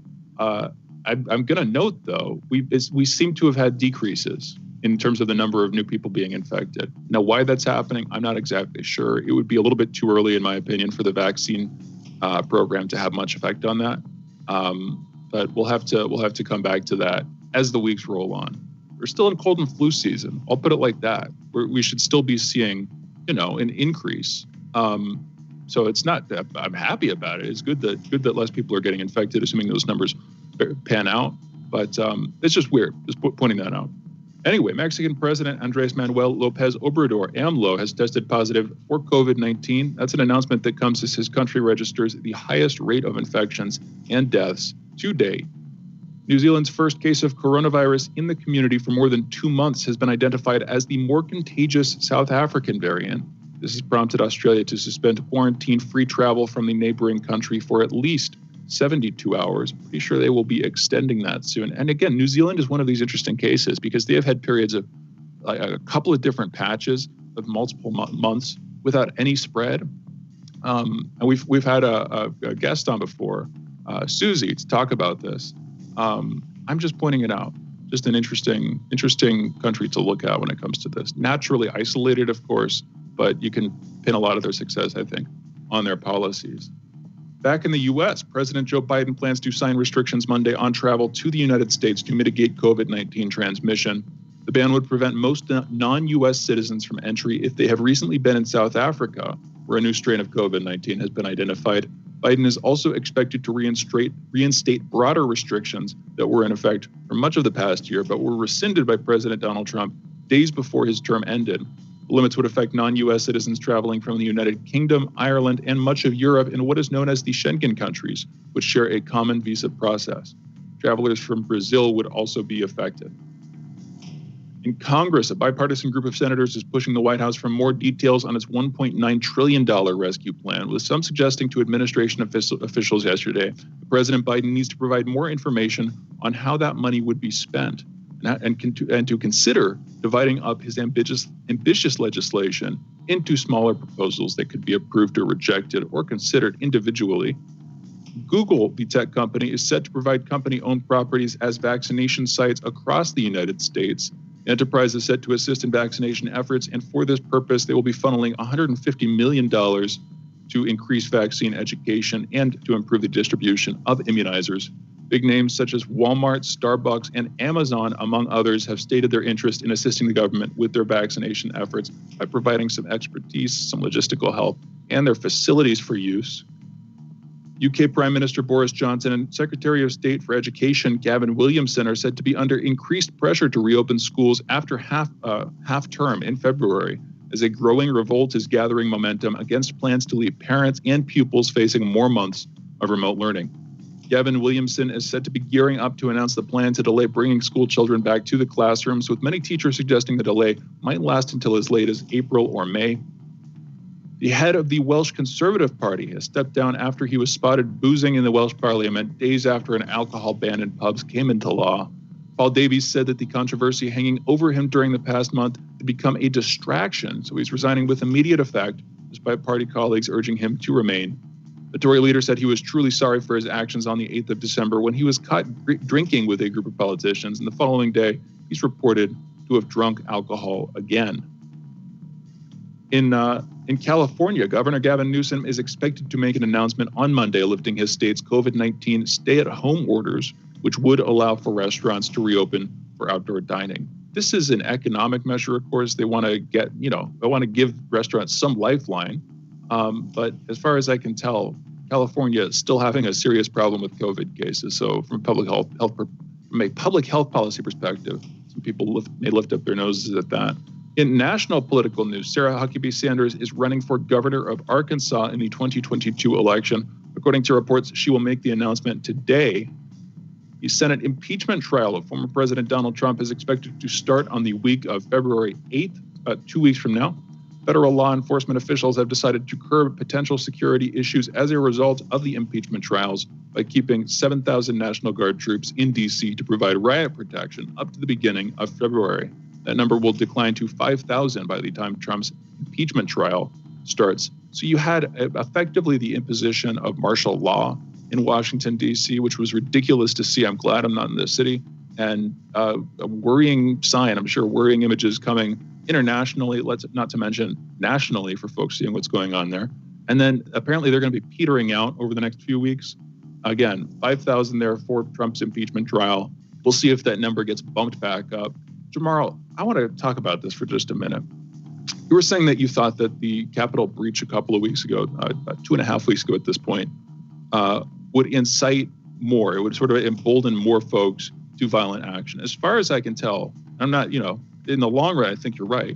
But as far as I can tell right now, that has not come to pass. It seems like, folks have been mostly pacific, at least in person. There haven't been any, major riots, particularly from Trump supporters. There haven't been any real signs of serious protest, even on Inauguration Day, when, again, D.C. itself was swarmed by National Guardsmen. But nationally, if there was some potential for local protests in person, you might have seen that happen. Why do you think that hasn't come to pass? What do you think's going on there? Is it just Trump turning his back on his supporters the day after the events happened? What do you think is going down, Jamarl?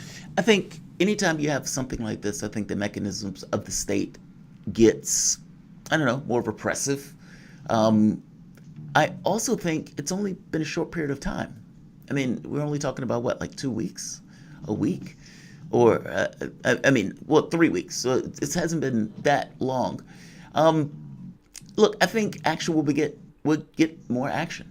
I mean, just because it hasn't happened yet doesn't necessarily mean it won't happen. And I do think whether it's within a month, whether it's multiple months, the question, honestly, it really does boil down to whether or not the hysteria will be brought down under a Biden administration. Because to me, I have a class analysis of this, that I think even though the overwhelming majority of the people that showed up there were white men and that the majority of the people who vote for the Republican Party, but I still think those people have certain self-interests in regards to their own economic well-being.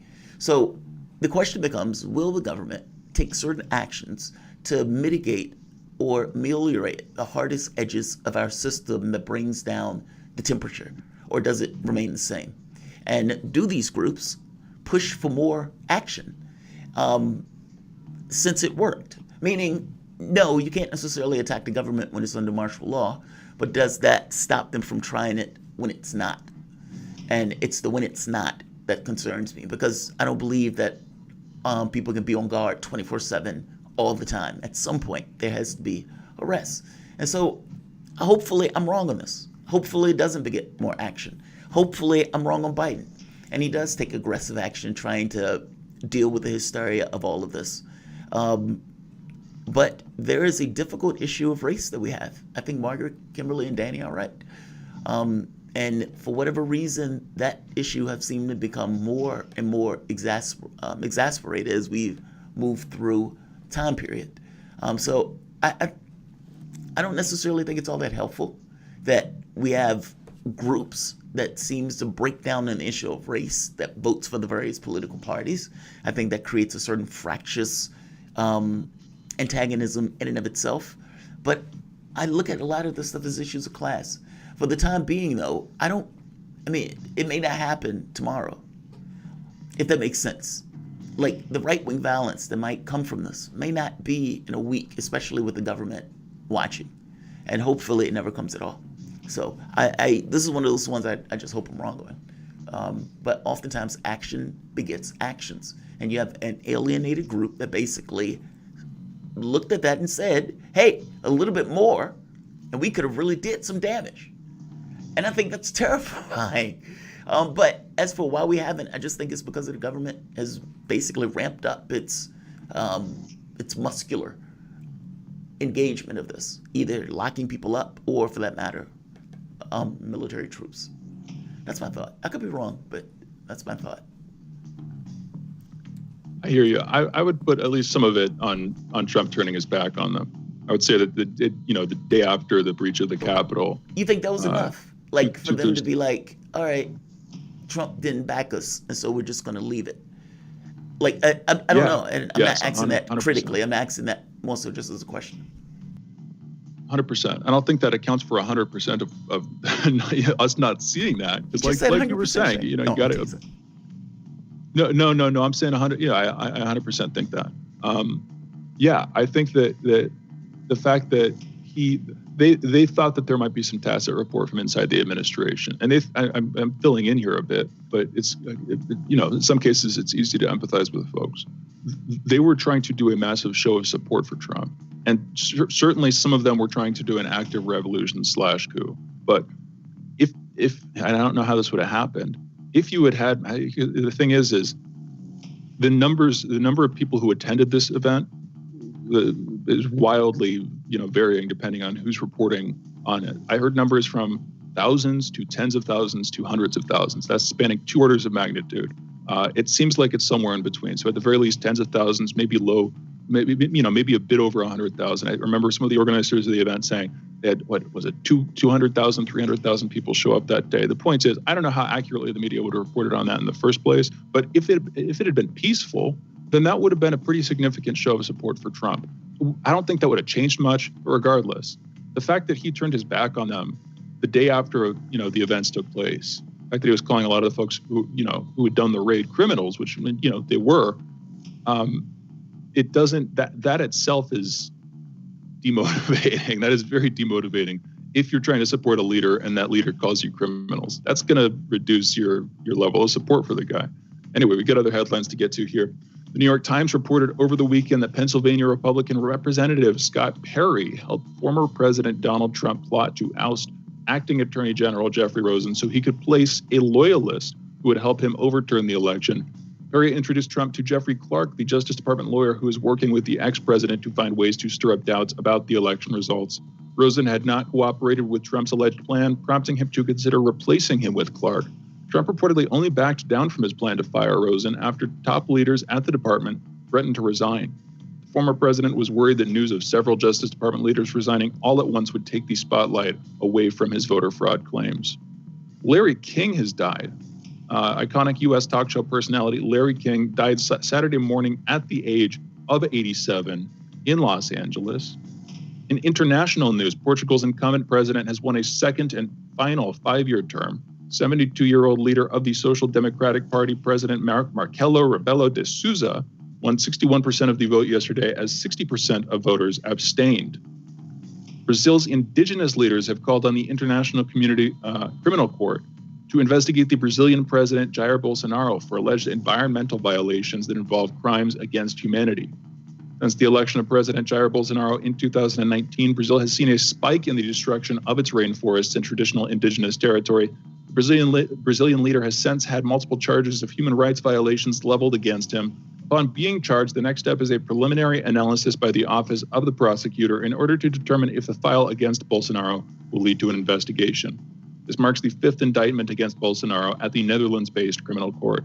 Among the other charges against Bolsonaro, 3 related to his government's response to the coronavirus pandemic, and the 4th is over the rights of indigenous populations in Brazil. Officers in the Netherlands used water cannons and tear gas to clear demonstrators in the city of Eindhoven. They had gathered in defiance of a new 9 p.m. curfew. Some protesters threw fireworks, looted supermarkets, and smashed shop windows. There were smaller demonstrations in the capital, Amsterdam. More than 100 people have been arrested. And I've got to close it there. Those are our headlines. You're listening to Fault Lines with Thomas and Stranahan. And we're going into a break. We'll be back in just a minute. You're listening to Fault Lines with Jamarl Thomas and myself, Shane Stranahan. Be right back on the other side of this break.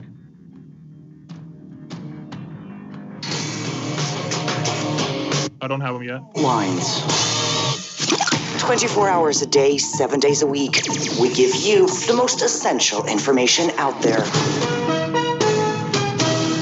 Radio Sputnik, telling the untold. What do we want? News, politics, and culture. When do we want it? Wait, we weren't finished. News, politics, and culture without the red and blue spin.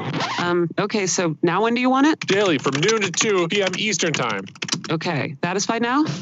Never. Tune in to Political Misfits on He's on 5 FM in Washington, D.C. and on 102.9 and 104.7 FM in Kansas City, Missouri.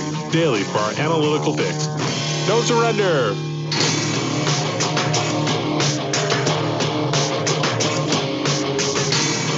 Fault Lines.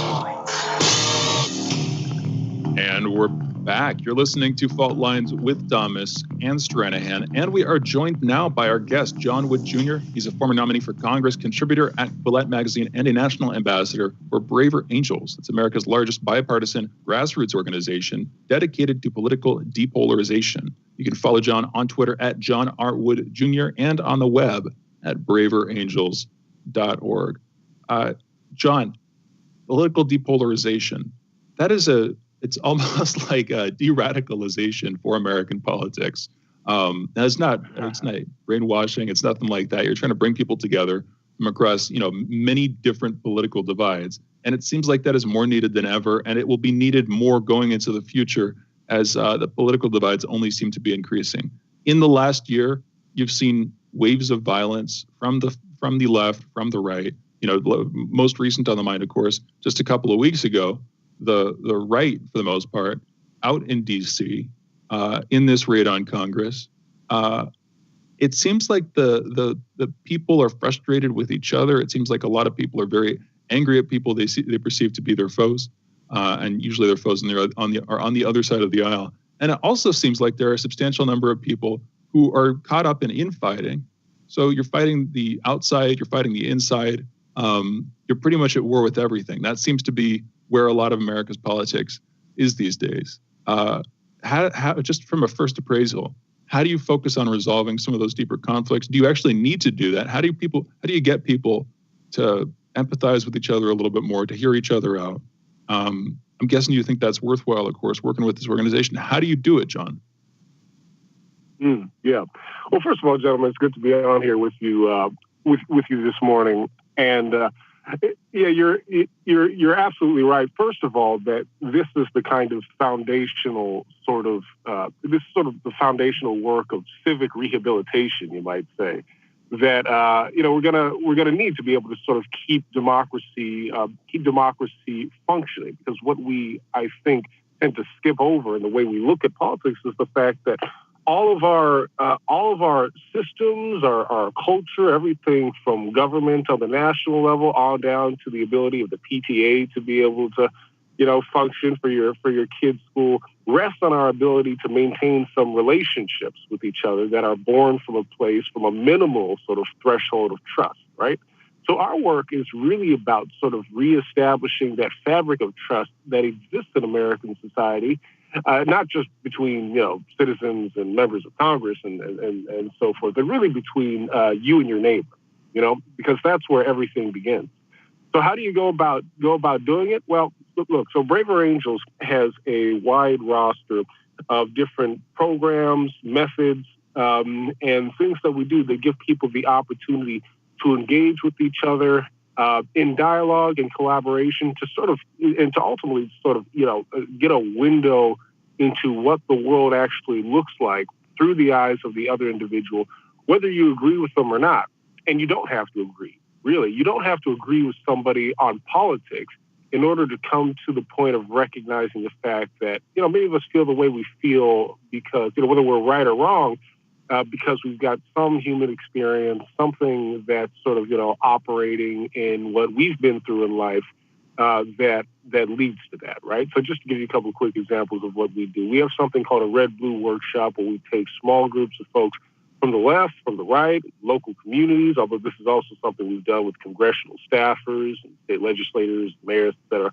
But we'll take small groups of folks from local communities who lean right, red, who lean left, blue, give them the opportunity not to argue or debate about politics so much as to speak from the vantage point of their own personal experience in terms of why they see politics the way that they do. It's literally marriage counseling applied to the relationships between Republicans and Democrats.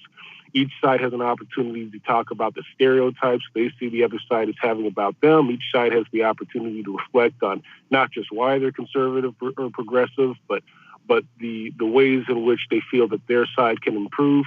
And by the end of the experience, what generally happens is people don't necessarily come to the mushy middle in terms of splitting the difference on every issue, but they get an understanding of, okay, this is why this person sees things the way he or she does. I don't agree with it, but I know enough about them now to be able to see something of myself in that person. We can build a relationship. We can build a degree of trust. We can establish the foundation possibly for some collaboration in our local community. We also have something called a Brave Angels debate program, which is sort of a community debate where we bring folks together from every walk of life to engage on a certain issue. It could be anything. It could be a question over immigration. It could be a question over whether or not to defund the police, et cetera. And the way our debate structure is set up is structurally we've got a parliamentarian. It's kind of like, you guys are familiar with like the British parliamentary model. You've got a chairperson in the middle, calls on a speaker stands up, gives a quick speech. The thing about our debates is they don't stress winning or losing or owning or destroying the opponent, right? It's about standing up, giving a statement about what you believe. Other folks in the room have the opportunity to question the speaker. But the context is that we're all trying to pursue the truth together. We're challenging each other on the issues, right? But we're doing it in the context of sharing a community. And so the focus really is on truth rather than humiliating the other side, right? And so, there are ways in which we can connect through the things we share. There are ways in which we can actually connect through the differences in our opinion.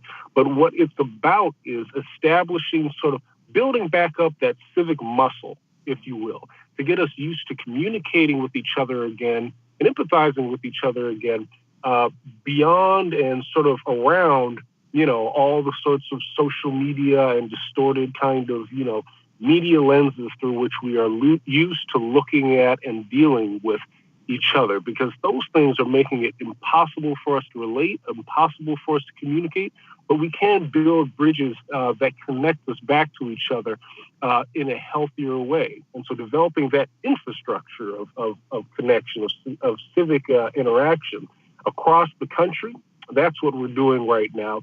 And I'm happy to report that our progress in that direction, our momentum, really is strong in spite of everything that we see going on around us. Or, I guess maybe in some respects because of it, because the American people are waking up to the need for precisely the sort of work that we do. John, I don't think truth is the point. I think the point is the win. And the incentives in our political system and the way politicians basically push their tribes to argue X or Y. Well, I think that the incentives push our political people to act in the way that they do, and people who support those political people to act the way that they do. Truth is far harder to try to reach, and I don't entirely even know what it means outside of some kind of analysis of objective reality, insofar as we can analyze objective reality.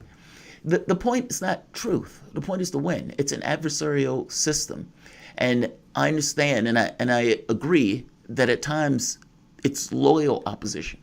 But the opposition in our case have gotten to the point where one step after the next creates this kind of arms race where one side is willing to go a little bit further and a little bit further and a little bit further until you have a situation where America, the government, all of those things matter less than winning. And I think that's where we are. And so I don't know how to step away from the brink on that.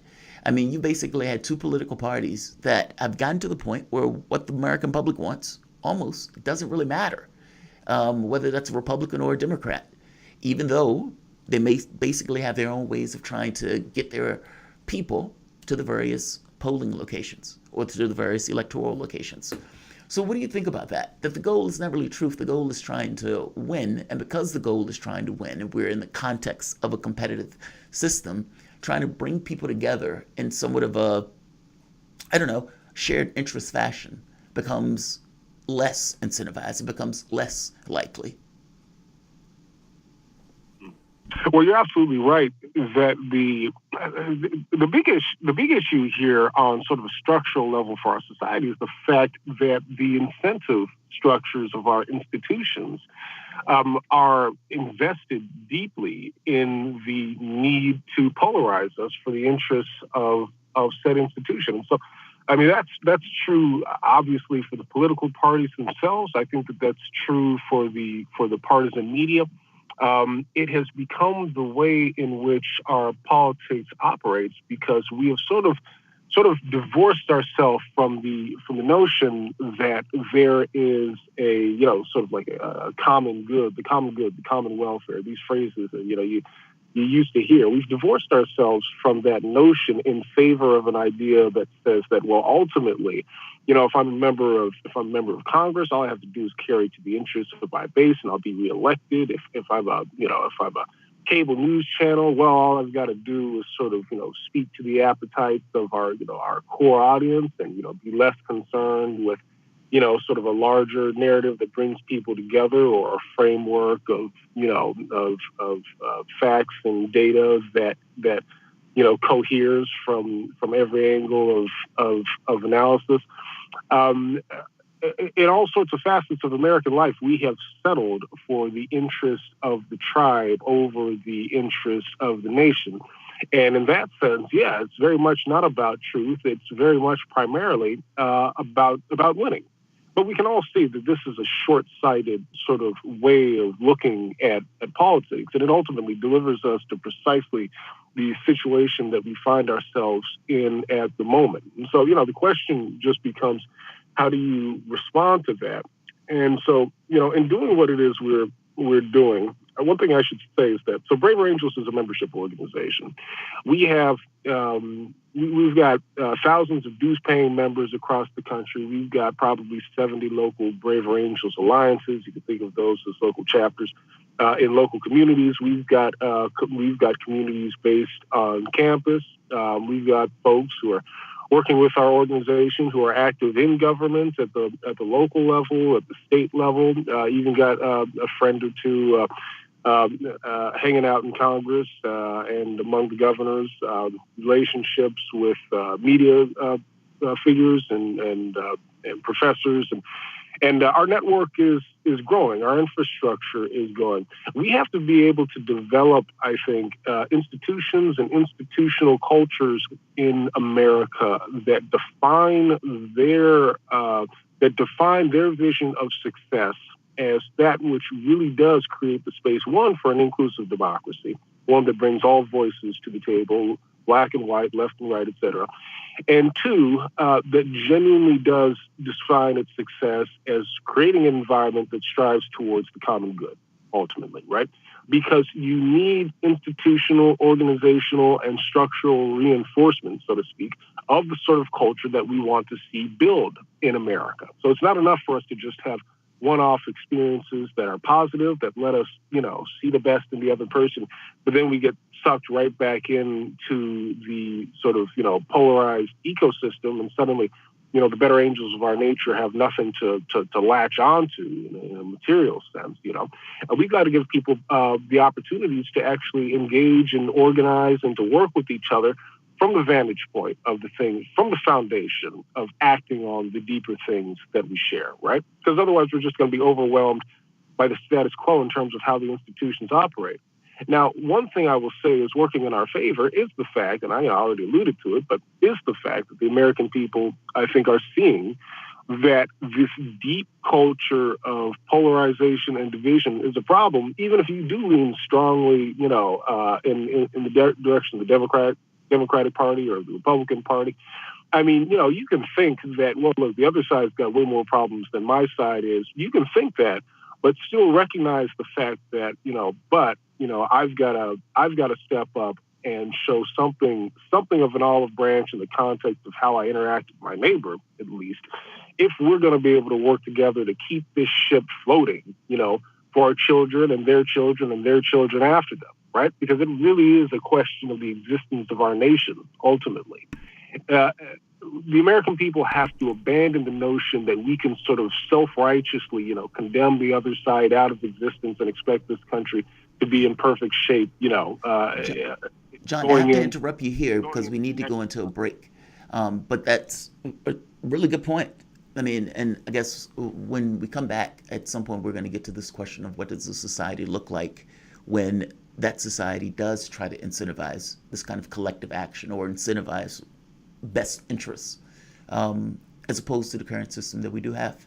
John Wood Jr. is former nominee for Congress, contributor at Quillette Magazine, and national ambassador for Braver Angels, America's largest bipartisan grassroots organization dedicated to political depolarization. You guys are listening to Fault Lines with Thomas and Stranahan. We will be back in a moment.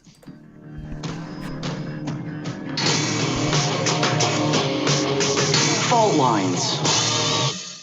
Tough questions are the most powerful weapon we have. As long as you have questions, we'll keep asking.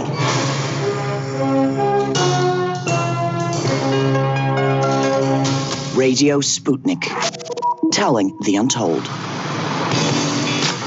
Are you bored? Are you lonely? Do you need a hug?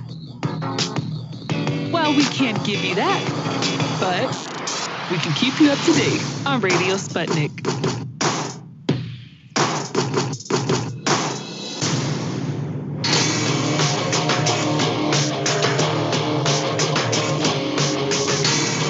Fault lines.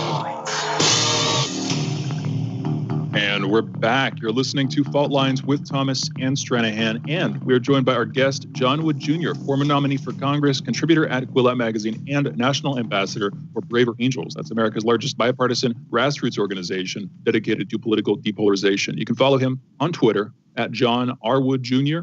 and check him out on the web at braverangels.org. John, I want to play genuine devil's advocate here.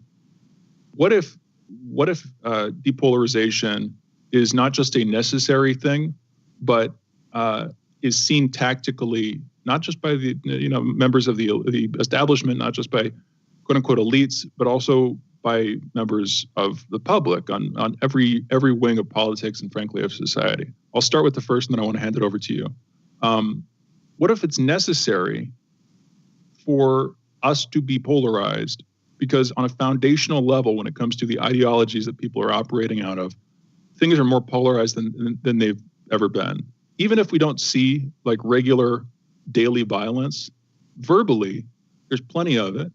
And fundamentally, when it comes to how you think our society should work, if you look at the massive gulf between the opinions of, on the one hand, ardent libertarians and ardent socialists, there's like a big disjuncture. There's a huge, deep divide. And if you, as many people do, sort of, look at those ideological differences and think how dramatically those would affect society if they were enacted on a large scale, it becomes a black and white sort of life or death situation where if your value system is being denied, if you see your opponent as not another human being, but as an agent of this sort of, whichever side you're on, as an agent of this larger process of trying to enact their variant of society. Like, can you, I guess philosophically, one way to put this is, and I'll hand it to you, can you have a common good if society lacks a common vision? And it seems to me that more than ever we do. But John, what's your take? Yeah. So I'm a student of nonviolence, which was the philosophy of Martin Luther King Jr. There are two projects that we have to be willing and able to pursue, I think, in the context of sort of engaging the divisions of society, but also standing up for the things that we believe are true, the things that may correspond to our political value systems, the things that we believe on a cultural and a policy level. And we've got to see the non-contradiction that ultimately exists between the two. On the one hand, we have to be able to pursue community and reconciliation with each other. On the other hand, we can't shy away from saying what we believe and taking a stand. You know, a lot of times people reference Dr. King's letter from the Birmingham jail to show the fact that when it was, I guess, you know, convenient or necessary, Dr. King would depart from the humanizing framework of nonviolence, because in that letter he takes some very sharp critiques of, makes some very sharp statements against, quote, white moderates and religious figures who are trying to slow down the mission for justice, the mission for equality. Folks who had criticized him, he takes a strong tack within that letter. But the truth is that letter shows exactly the opposite. If you look at the beginning of the letter from Birmingham jail, he starts off that letter by identifying the people who he goes on to severely criticize in the letter. But he starts off by identifying those folks as his brothers, as people of goodwill, as people who are saying what they're saying because they believe something, and people who he feels he has to show respect to by offering a deep and substantive response and rebuttal to the criticisms that they have made of him.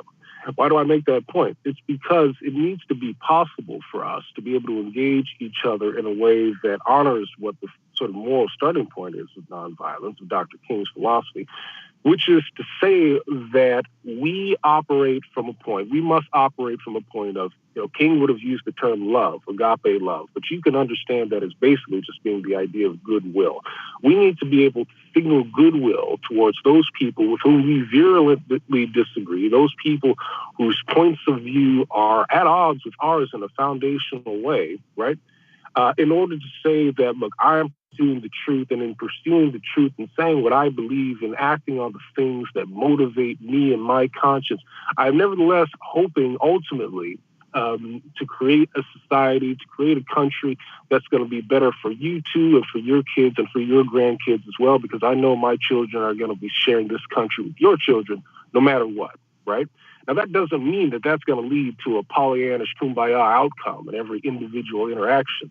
But if we can all commit to that kind of a moral starting point in how we open the door to debate the differences that exist between us, we can create the context for challenging each other on the issues that still makes it possible for us to essentially trust each other, to have a minimum level of trust for each other as human beings. And what that means is that we are less likely to lie to each other, we are less likely to cheat each other, we are less likely to cynically use the machinery of power, all from the national all the way down to the local level, against each other, and we will actually engage each other on the merits of our ideas, seek compromise, and find ways to adapt to the temporary victories that go to the other side in the interest of creating a long-term climate for us to actually live and build together, knowing that nobody ever gets everything they want to get out of political negotiation, because we'll actually have some fabric of community that undergirds that, right? And so, you know, there does not have to be a contradiction, gentlemen, between our pursuing the things that we believe in politics, while still maintaining some basic level of human trust and interaction surrounding that. We've got to be able to do both of those things at the same time. I think there may be a contradiction. To push back a little bit on this, it's not that I don't want or aspire to this notion of people coming together. I do. I'm just a bit deeply cynical of it in our current system. What does a political system look like if the idea of collective action or the idea of working in best interests is basically incentivized? And more on top of that, or moreover, is that even possible when we have this kind of economic system, this competitive system of economics that deifies the idea of individuality or the cult of the individual? And resources are so bound up into it, where resources skip the idea of just becoming those things that help people live and survive, but becomes a status symbol in and of itself. and bound closely with individuals' ideas of security. So it's like, how do we get this kind of world of collective action or bipartisan action? Like you said, it's not going to be every time, but I would go further and say it's almost impossible to get a system of collective action, of love, when it is a competitive system and resources are bound to the point of being competitive. Does it make sense? Like we're a conceptual overlay of a capitalistic system that demands competition. And if that's true, how do we get cooperation in a system like that? What does it look like? Well, the beauty of the constitutional system, as the founders sort of originally drafted it, was that it would take individuals obviously representing constituencies, groups of Americans, and put them in a process where their differences in opinions were going to collide, were going to create friction.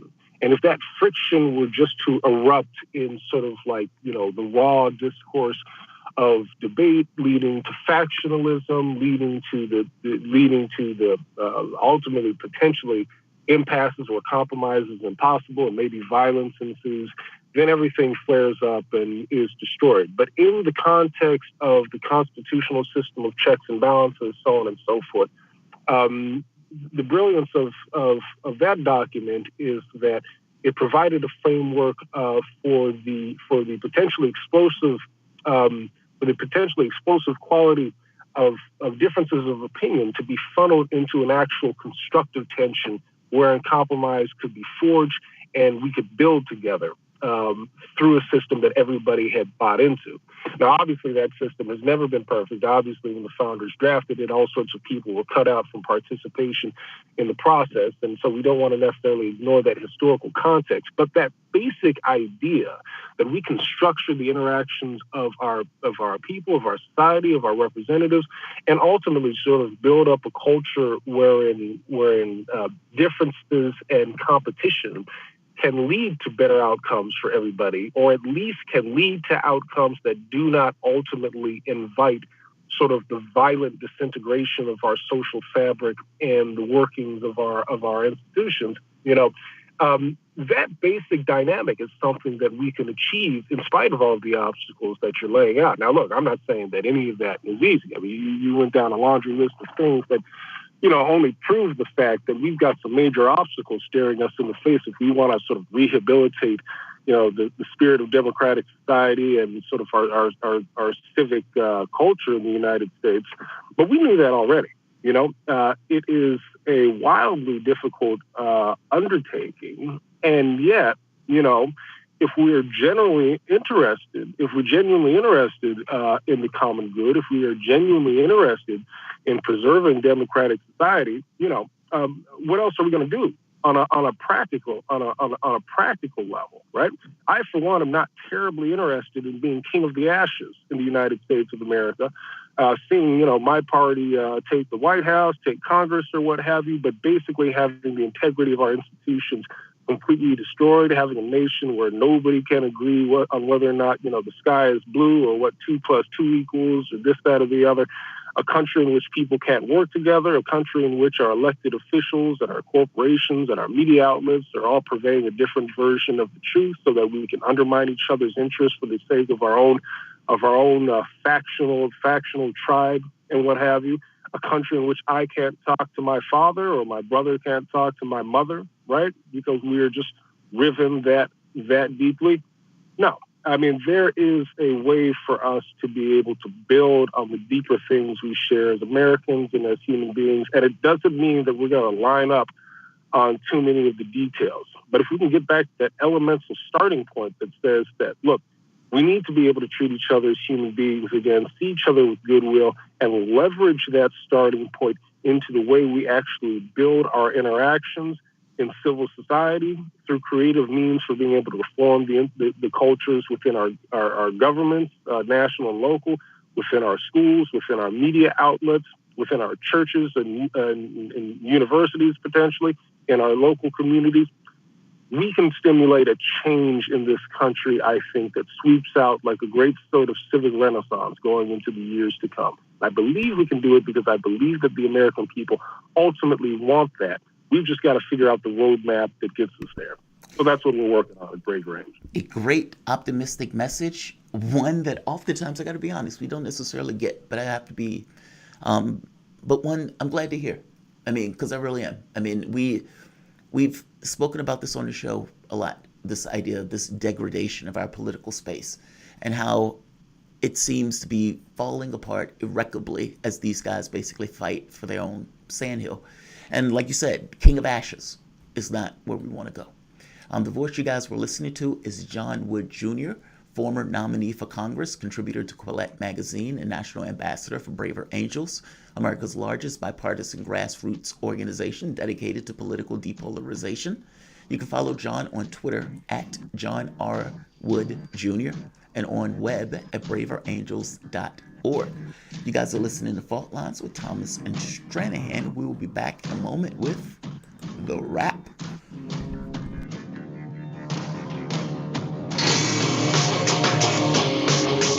Fault Lines.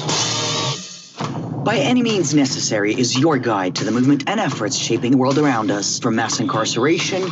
No longer am I interested in or concerned with prison reform. I am interested only in the eradication of prisons. To the battle between police and water protectors. It was a pretty punishing disregard for the sanctity of human life, that unleashing water cannons on peaceful, prayerful water protectors. From efforts to protect the environment. The climate movement is ready to, with plenty of opposition research and force and strength, along with, the right of both science and morality, to fight them on this. To the movement for Black Lives. When I first saw the Michael Brown video, when I saw that it clearly contradicted the narrative put forth by the Ferguson Police Department and by police supporters in general, 3 words came to mind: color me shocked. Stay tuned to By Any Means Necessary, 5 days a week here on Radio Sputnik.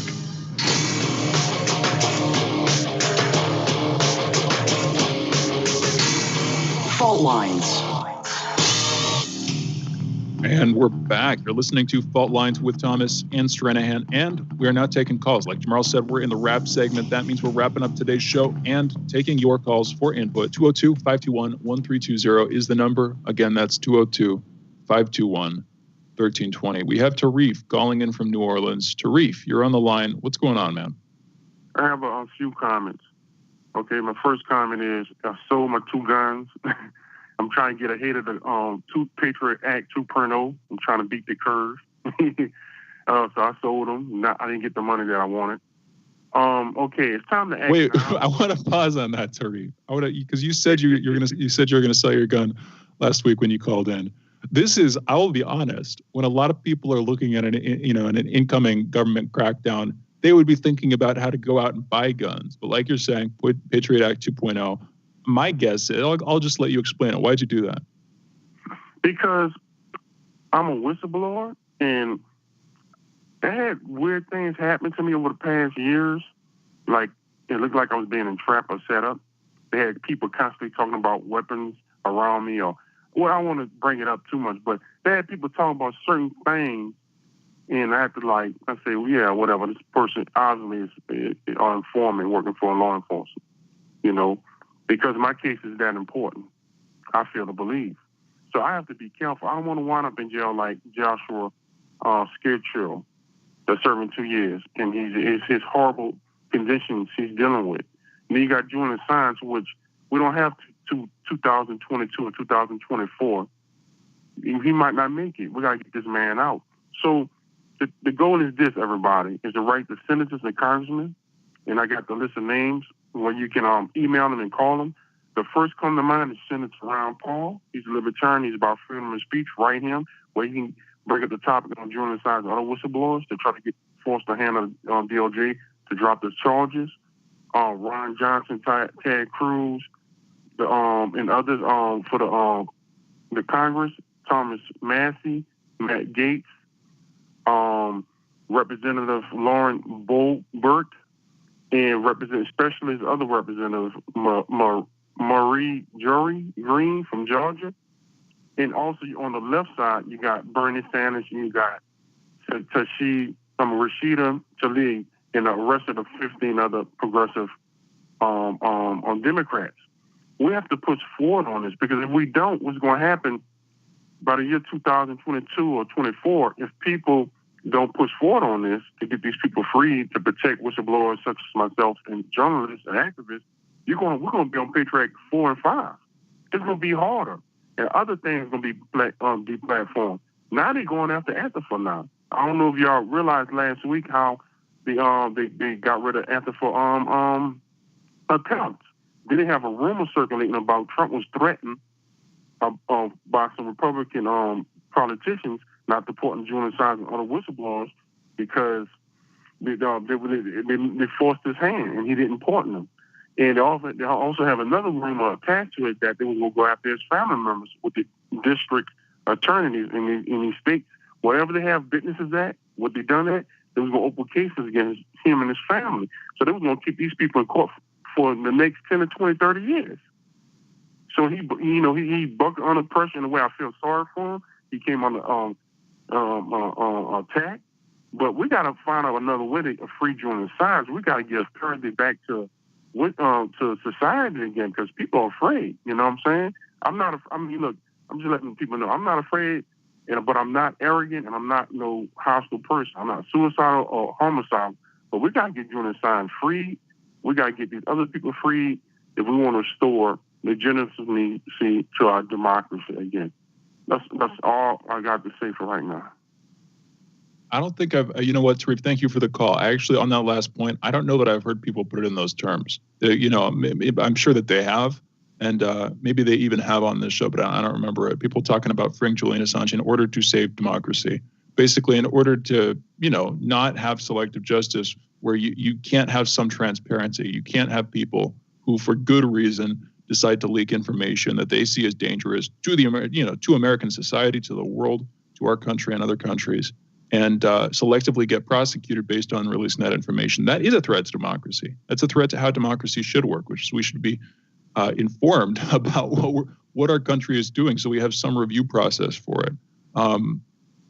Tarif, thank you for the call. We have Kevin calling in from Canada. Kevin, you're on the line. What's going on? Hello, guys. Hey, guys. This is the fourth installment of Kevin's wacky idea.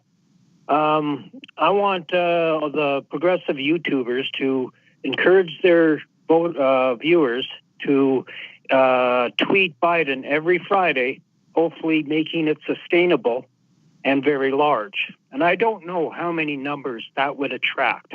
I think it would attract quite a lot. Only problem is I can't do it. I got 3 subscribers and nobody listens to me. Jamarl, you could do this.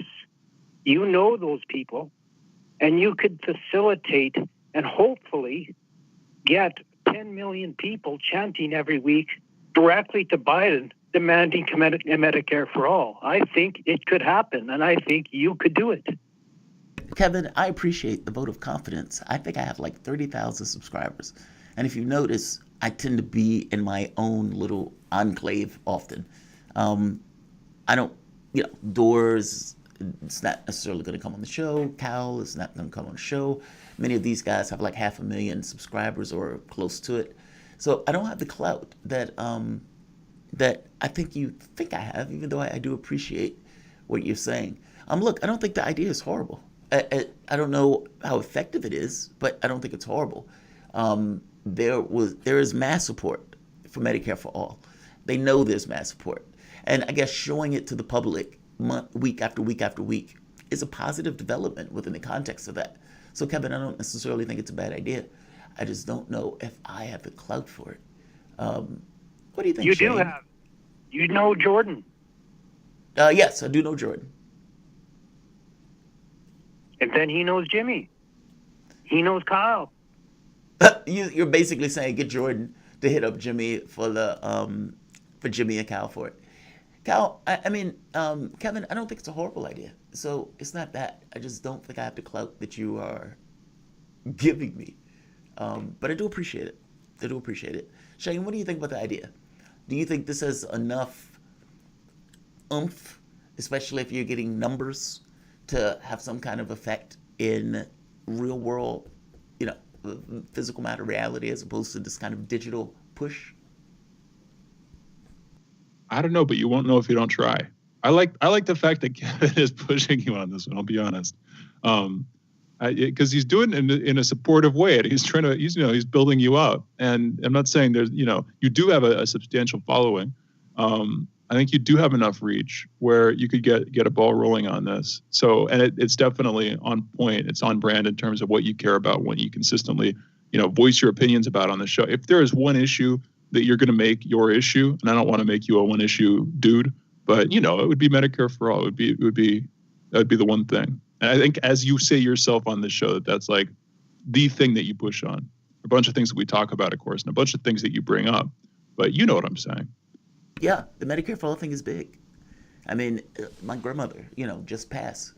And if Medicare for all was in place, my mom wouldn't have been stuck basically doing it all on her own, not having the money to pay the extra amount so the nurse could come in. Like, that stuff, I assume that it's not just my family. I assume that families to the tune of millions have to deal with that. And one of the things about pain, if you've ever had a surgery, if you've had some kind of illness, if you had a death in the family, that pain makes you accessible and makes other people accessible to you. It's something that you can get, it's something that you can understand, even if you don't deal with it in the exact same way. On some level, you get it. And so, to me, the medical thing just seems to make sense in the context of a pandemic, and even in the context of other countries and the way they deal with this stuff as a collective. So yeah, I also appreciate Kevin's supportive part. Like, it's not, you're a sucker, you're a sellout, you're working for the Democrats. It's not that, in regards to trying to push. If I call somebody fat, maybe I get them to lose weight. That type of nonsense. And so I do appreciate Kevin push on this also. And you never know. I often find myself, at least in my own head, as not having that gravitas or not having that gravity. I mean, even in interacting with people, I often have this expectation I'm just going to be alone or be by myself, and to be okay with functioning alone and functioning by myself. I don't have the expectation of support and stuff like that.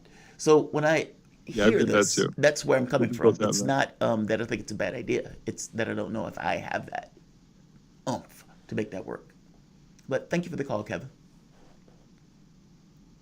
Yeah, I appreciate. No, I hear you on that one. You know what? We got one more caller, and I think we should go to him. We've got Brave calling in from Atlanta. Brave, thanks for calling in. How are you doing, man? What's on your mind? Hey, what's up, guys? Really enjoyed the show today. I'm sorry, I was calling in, so I missed a part of you guys' response to Kevin. I did catch the tail end of it, and so if I'm saying something that you already answered, then forgive me. But it seems to me that Kevin was taking direct action, and he was reaching out to you, Jamarl, and I would assume the show as well, and asking you, petitioning you to take up his idea and start mentioning this on your show and pushing the public, the listeners, to do this. I don't think that he was asking, well, it wasn't a good idea. I think he's past that point now. I think he was asking that you do it. And I'm not trying to call anyone out, though it may sound like that. Maybe it is.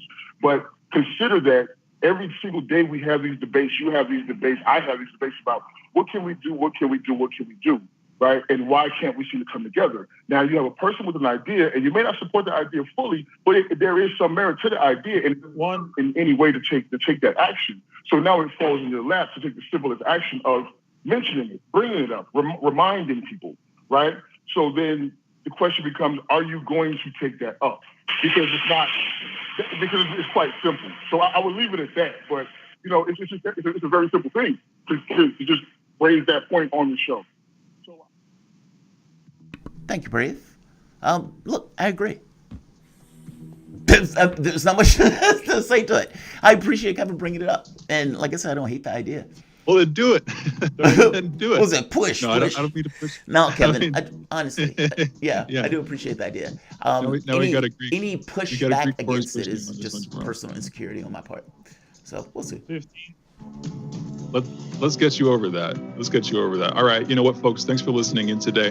Thanks for calling in. Thank you to our guests. Thank you to our producers. Thank you to our audio engineer, Andre. And thank you, Jamarl Thomas, for co-hosting the show with me. We will be back tomorrow, folks. Signing off. Fault Lines with Thomas. It's Granny.